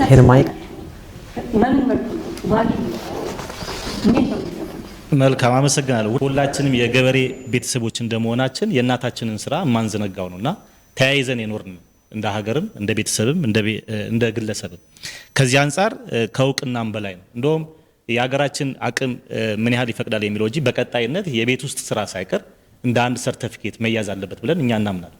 ምክንያቱም በሌሎች ሀገሮች ላይ ስራሽ ምንድን ነው ሲባል የቤት እመቤት የሚለው ነገር ኢቭን እንደ አንድ ቅድመ ነርሲንግ ነው የሚታየው። የልጅ እንክብካቤ የተለያየ ነገር ስለሚታይ በዛ ልክ እናያለን። ነገር ግን እዛ ስንደርስ የምናደርገው እንዳለ ሆኖ ነገር ግን በአሁኑ ሰዓት ላይ እዛ የምንደርሰው እንግዲህ ቅድም ለመናገር እንደሞከርኩት የሴቶች መገፋት ከባህልም አጠቃላይ ከኢኮኖሚም የመጣ ችግር ስለሆነ ከባህል የምንላቀቀው እንግዲህ በማሰልጠን ከትምህርት ስርዓት ጋር በማያያዝና ከኮታ የዘለለ አቅም ያላቸውን ሴቶችን ወደፊት በማምጣት ኮታ የፓርቲ ታማኝነት እና አቅም ባይኖራትም ሴት በመሆኗ ብቻ ኮታ የሚሰጥ አቅም ላይ ግን ሲተኮር ግን ከወንድ በላይ መስራት ትችላለች። በአይኔቸርም የማሰብ አቅም እንዲሁም ደግሞ በአቅምም ከወንድ በተለየበት ሁኔታ የለም። አውድ ውስጥ ለምሳሌ አሁን ኮታ አቶ ያሸዋስም ቅድም ሲያነሱት ነበርና ልዩ ተጠቃሚነት መነሻው እኮ እኩል አይደለንም። አንዱ በጣም ዲስአድቫንቴጅድ ሆኗል። ስለዚህ ያ ዲስአድቫንቴጅድ ሆኖ ወይም በልዩ ሁኔታ የተጎዳው ወደ ዛኛው ጋር እኩል እስከሚሆን በልዩ ሁኔታ ካልታገዘ አሁንም ሴቶች፣ አካል ጉዳተኞች፣ በአርብቶ አደር አካባቢ ያሉት ወደ ኋላ ነው የሚቀሩት ነው። ስለዚህ ይሄንን እንዴት ነው ሪኮግናይዝ ማታረጉት? በጣም ጥሩ። የመጀመሪያው እኩልነት የሚለው ራሱ ጽንሰ ሀሳብ እኩል በአግባቡ አለመረዳታችን የሴትና የወንድ አፈጣጠርም ሆነ አብሮ አኗኗር ተፈጥሯዊ የሆነ ሚሽን አለው። ከዚህ አንጻር ሴት ልጅ ከፍተኛ የሆነ አስተዋጽኦ አላት በግብርናው። ዋና ስራውን እንደውም ብዛት የሚሰራው በሴት እንደሆነ እናውቃለን። ከወንዱ ጀርባ ሆና ወንዱም ቆሞ እንዲሄድ የምታደርገው ሴት እንደሆነ እናምናለን። ነገር ግን በሀገራችን ባህል የተነሳ ሴት ልጅ መሬት አትወርስም የሚለው አንዳንድ አካባቢዎች ላይ የኢኮኖሚ ባለቤት እንዳትሆን የሚደረገው ያንን በህግ ማዕቀፍ የሚቀረፍ ይሆናል። እንዲሁም ደግሞ ገበሬው ወይም ደግሞ ሴቷ ገበሬ የኢኮኖሚ ባለቤት እንድትሆን ባላት መሬት ብድር የምታገኝበትን ስርዓት እናመቻቻለን። ምክንያቱም የባጀት ጉዳይ አንዱ የሚመጣው አገር በፈቀደ ብቻ ሳይሆን እጁ ላይ ያለውን መሬት አስይዞ መበደር መስራት እንዲችል እናደርጋለን። እንዲሁም ሴቶችን የኒውትሪሽን ባለሙያዎችን በመቅጠር የተመጣጠነ ምግብ ምክንያቱም ወንድም ሆነ ሴት የምትሰራው ወይም ደግሞ የሚሰራው በሴት ስለሆነ ቤት ውስጥ ከምን ምርታማነት ለአይምሮ የሚጠቅም ጤናማ ምግብ ከማምረት አኳያ በባለሙያ የተደገፈ ምክንያቱም አሁን ከውጭ ከሚመጡ የታሸጉ ምግቦች ተያይዞ የኒውትሪሽን መዛባቶች ስላሉ ከተፈጥሮ ከሰው ልጅ ጋር ከነባራዊ ዝንባሌ ጋር የማይሄዱ ምግቦች እየመጡ ነው ያሉት። ወይም ደግሞ ከፍተኛ የሆነ የኤስትሮጅን መጠን ከፍተኛ የሆነ የቴስቶስትሮን መጠን ያላቸው እየመጡ የባህላችንን እሴታችንን አይምሯችንን የሚበርዙ ምግቦች እየመጡ ናቸው። ከዚህ አንጻር ሴቶችን የተመጣጠነ ምግብ ኒውትሪሽን ባለሙያዎችን በባለሙያ የተደገፈ ከጤና ኤክስቴንሽን ጋር በማገናኘት ነው ወይስ ራሱን ችሎ ይሄ ይቻላልስ በተግባር ለማድረግ? ይቻላል። ከጤና ኤክስቴንሽን አለ፣ እንዲሁም ደግሞ የድራግ አድሚኒስትሬሽን ተቋማት አለ። ያንን እስከ ገበሬው ድረስ እስከ አምራቹ ድረስ እንዲወርድ ማድረግ ይቻላል። ስለዚህ ጤናማ ምግብ እንዲመረት የሚመጣውን አዝርት ዝም ብሎ በአንዳንድ አካባቢ እኮ እኛ የገጠመንም ችግር ስላለ ማለት ነው። ለምሳሌ ከኒውትሪሽን ችግር የመቀንጨር አደጋ የሚደርስባቸው እኮ ሳይመገቡ ቀርቶ አይደለም፣ ግን የሚመገቡት ምግብ ራሱ በቂ አቅም ያለው ፕሮቲን ያለው እነዚህ የምግብና ግብአቶች ለሴቶች በምን መልኩ ነው ተጠቃሚ እንዲሆኑ ብላችኋል? የበለጠ ተጠቃሚ እንዲሆኑ። ምክንያቱም ሴቶች ከቤት ጀምሮ መጋቢ እነሱ ናቸው። በእኛ ካልቸር ለጊዜው አንዳንድ ከተማ አካባቢ ላይ ስልጣኔው የተሳለጠበትና ሁለቱም የሚሰሩበት ቢሆንም አብዛኛውን ግን ህዝባችን ግን ማህበረሰብ በገጠር አካባቢ የሚኖር እንደመሆኑ ሴት ላይ ኃላፊነቱ ከባድ ነው። ደቂቃውን ጨርሰዋል። ተጨማሪ ነው የሰጠው። ጥሩ። ስለዚህ ሴት ልጅን ማብቃት ከሚለው አኳያ በኒውትሪሽን ከፉድ ድራግ አድሚኒስትሬሽን ተቋማትም ከጤና ኤክስቴንሽን ባለሙያዎችም ጋር በጋራ በመሆን እንዲሁም ከግብርና ባለሙያዎች ጋር በጋራ በመሆን ለነሱ ለልጆቻቸው ጤናማ ምግብ እንዲያመርቱ ምግብ ሳይበላ ቀርቶ ሳይሆን የመቀንጨር እኮ ችግር የሚያመጣ ምግቡ ራሱ ጥቅም መኖሩ ራሱ አሁን ቅድም ለዘር የማይበቃ ምግብ ከውጭ እየገባ ተብሏል። አገር ውስጥ ያለው ምግብ ራሱ ያለው የኒውትሪሽን መጠኑ መለካት መቻል አለበት። እንደገና ደግሞ ምንድነው የሚያመርቱት የሚለውን ሴቷን በአግባቡ ብትሰለጥና ልዩ ድጋፍ ቢሰጣት እንዲሁም ደግሞ በኢኮኖሚ ከባጀት አኳያ ደግሞ ያላትን መሬት ተበድራ የምታገኝበትን ኢኮኖሚ ማድረግ ከተቻለ ጤናማ ምግብ ደግሞ እንዲመረት ደግሞ በእውቀት ድጋፍ የሚደረግ ከሆነ ሀገራችን እንደውም በፍጥነት በግብርናው ዙሪያ ራስን መቻል የሚለውን ልታሳካ ትችላለች። ሴቶችም ተጠቃሚነት ያረጋግጣል። የሴቶች ተጠቃሚነት ደግሞ በአጠቃላይ የወንዱንም አጠቃላይ ማህበረሰቡ ተጠቃሚነት የሚያረጋግጥ ነው ብለን እናምናለን። በምን ያህል ዓመት ነው ይሄንን በምግብ ራስን መቻል ብላችሁ በተለይ ሴቶችንም አጠቃላይ ማህበረሰቡን ያሳካዋል ብላችሁ የምታስቡት? እንግዲህ ቅድም ለመግለጽ ሞክሬ ነበረ በአጭር ጊዜ ከ1 እስከ 3 ዓመት የማዳበሪያና አዝርት እጥረትን መፍታት በየክልል የምግብ ክምችቶችን ማከማቸትና መገንባት የምግብ ማከማቻዎችን ምክንያቱም የገበያ ስርዓቱን ለማሳለጥ እንዲረዳ እንዲሁም ደግሞ የግብርና ኢንዱስትሪ ማቋቋም ያስፈልጋል። ምክንያቱም ገበሬው ከደላላ ነፃ የሆነ ተጠቃሚው እንዲደርስ ከኢንዱስትሪ ጋር እንዲገናኝ ማሳለጥ ነው። ይህንን በ5 እስከ 10 ዓመት ያለውን አጠናቀን የኢትዮጵያን የምግብ ራስን መቻል የምግብ ዋስትናን እንዲሁም የሴቲቷን ተጠቃሚ ለማረጋገጥ እንሰራለን ብለን እናምናለን። እናመሰግናለን። አብን ወደ ነጻነትና እኩልነት። አመሰግናለሁኝ። ሴቶችና ወጣቶች ምርታማነትን ተሳትፎ ከፍተኛ ነው፣ ግን ውጤቱ ዝቅተኛ ነው። ለዚህ ለሴቶች ከፍተኛ የሆነ አምራችነት እውቅና ትሰጣላችሁ ወይ ለሚለው አዎ በሚገባ እንሰጣለን። በግብርናው ዘርፍ ከፍተኛ የሆነ ተሳትፎ እንደሚያደርጉ የሚያጠያይቅ አይደለም፣ እውነታ ስለሆነ ማለት ነው። ነገር ግን በተሳትፏቸው ልክ ውጤታማነታቸው ያን ያክል አለመሆኑም ይሄም ተጨባጭ ነው። ያ የሆነበት የተለያዩ ምክንያቶች ይኖራሉ። ኢንፋክት ወይስ ከዚህ በኋላ እንዴት አድርጋችሁ ጀንደር ዲስአግሪጌትድ የሆነ በዚህ ዙሪያ በግብርና ዙሪያ የሴቶቹን ሚና የሴቶቹን አስተዋጽኦ ለምግብ ዋስትና ማረጋገጥ ያላቸውን አስተዋጽኦ ለማሳየት ኢኮኖሚውን ውስጥ ለማካተት ለምሳሌ ጂዲፒ ውስጥ ሁላቸው ነው የሴቶችን ያን ነው አስተዋጽኦ ጂዲፒ ውስጥ ታካትታላችሁ? የስ ምንም ጥያቄ የለውም። እንደዛ እናደርጋለን። አሁን ይሄንን በልፋታቸው ልክ ውጤታማ እንዳይሆኑ ያደረጋቸው ነገር ምንድን ነው የሚለውን መለየት ትልቁ አንዱ ቁልፍ እርምጃ ነው ብለን እናስባለን። ያን ስናይ ሀገራችን ግብርና በአብዛኛው ሌበር ኢንተንሲቭ ወይም ደግሞ በከፍተኛ ጉልበት የሚሰራ በመሆኑና ያ ደግሞ ሴቶች የመውለድ አለ፣ ሌሎች ደግሞ እንደዚሁ ተፈጥሮ የምትሰጣቸው የራሳቸው እንትኖች አሉ። በወንዶች ልክ ያንን ጉልበታቸውን ኢንተንሲቭ በሆነ ወይም ደግሞ ከፍተኛ የሆነ ጉልበት በመጠየቅ ማምረት ውስጥ ያንን ተሳትፎ እንዳያደርጉ የሚያደርጋቸው ማለት ነው። ሶ ይህንን ለማስተካከል እኛ እንደ ነጻነትና እኩልነት ፓርቲ ምን ማድረግ ይገባናል ወይም ይጠበቅብናል ብለን ስናስብ የመጀመሪያው የበጀት ጉዳይ አንድ ቁልፍ ወሳኝ ነገር ነው ብለን እናስባለን። ይህም ማለት ሴቶችን ማብቃት አጠቃላይ ማህበረሰቡን ማብቃት ላይ ከፍተኛ የሆነ አስተዋጽኦ ያለው በመሆኑ ትውልድንም ለማስቀጠል ምርትና ምርታማነትንም ለማሳደግ ቁልፍ በመሆኑ የተለየ በጀት እንዲኖር ያንን የሚያበረታታ የሴቶችን ምርታማነት የሚያበረታታ የተለየ በጀት እንዲመደብ እንደ አንድ ሴክተር ተደርጎ እንዲያዝ እናደርጋለን። ሌላው የማብቃት ስራ እንሰራለን። ሴቶችን በስልጠና በትሬኒንግ ከቴክኖሎጂ ጋር በማላመድ የአየር ንብረት ግንዛቤን በማዳበር ምርትና ምርታማነትን ማሳደግ የሚችሉ ስትራቴጂዎችን በማስረጽ ልዩ የሆነ የማብቃት ስራን እንሰራለን። ከዛ በመቀጠል ቴክኖሎጂ ላይ በከፍተኛ ደረጃ እንሰራለን ብለን እናስባለን። አሁን ላይ ቴክኖሎጂ ብዙ ነገሮችን እያቀለለልን ነው። እኛ ሀገር ግን ያለው ከቴክኖሎጂ ጋር ያለን አለመላመድ እንደዚሁም ደግሞ ቴክኖሎጂውን ማስገባት አለመቻላችን ግብርናችን እስካሁንም በኋላ ቀር የማምረቻ መሳሪያዎች ላይ ተወስኖ ነው ያለው። አሁን ባለው የመሬት ስሪት ሁኔታ እነዛን ማድረግ የሚቻል ነው ወይ? አሁን ቴክኖሎጂ ስንል የግዴታ ሰፋፊ የሆኑ የእርሻ መሬቶችን የሚያጠቃልል ብቻ ላይሆን ይችላል። ቴክኖሎጂ ስንል ምሳሌ በተወሰኑ ኤሪያዎች ላይ ለነዛ የሚሆኑ ሲምፕል የሆኑ ቴክኖሎጂ ግን ምርትና ምርታማነትን የሚለውጡ የተለያዩ ቴክኖሎጂ ምርቶች አሉ በዓለም አቀፍ ደረጃ ማለት ነው።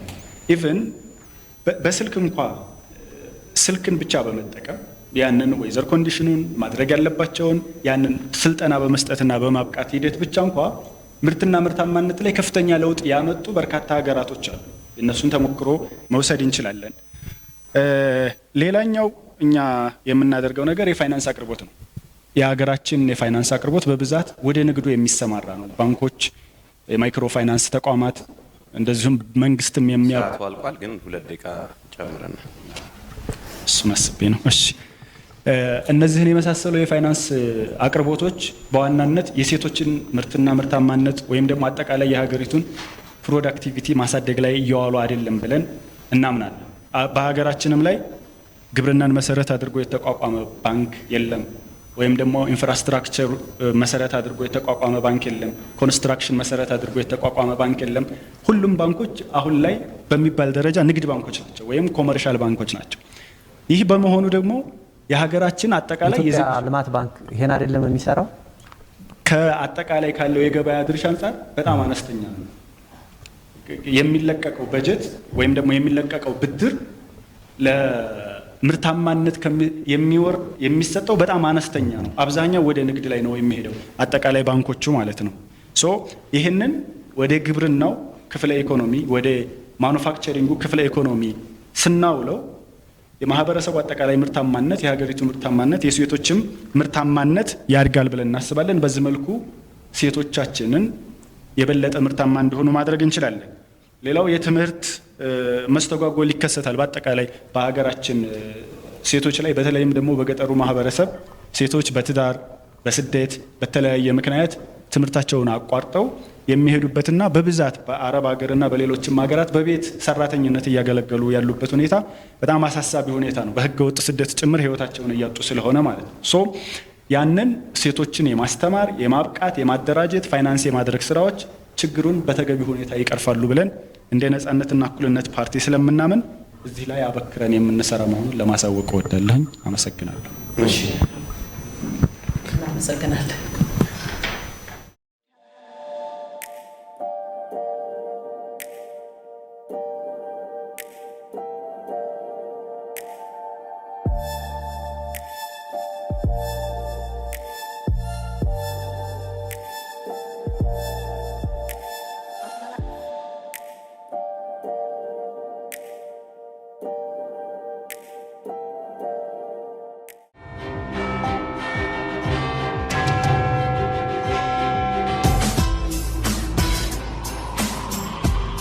ምርጫ በሐሳብ ብልጫ ለኢትዮጵያ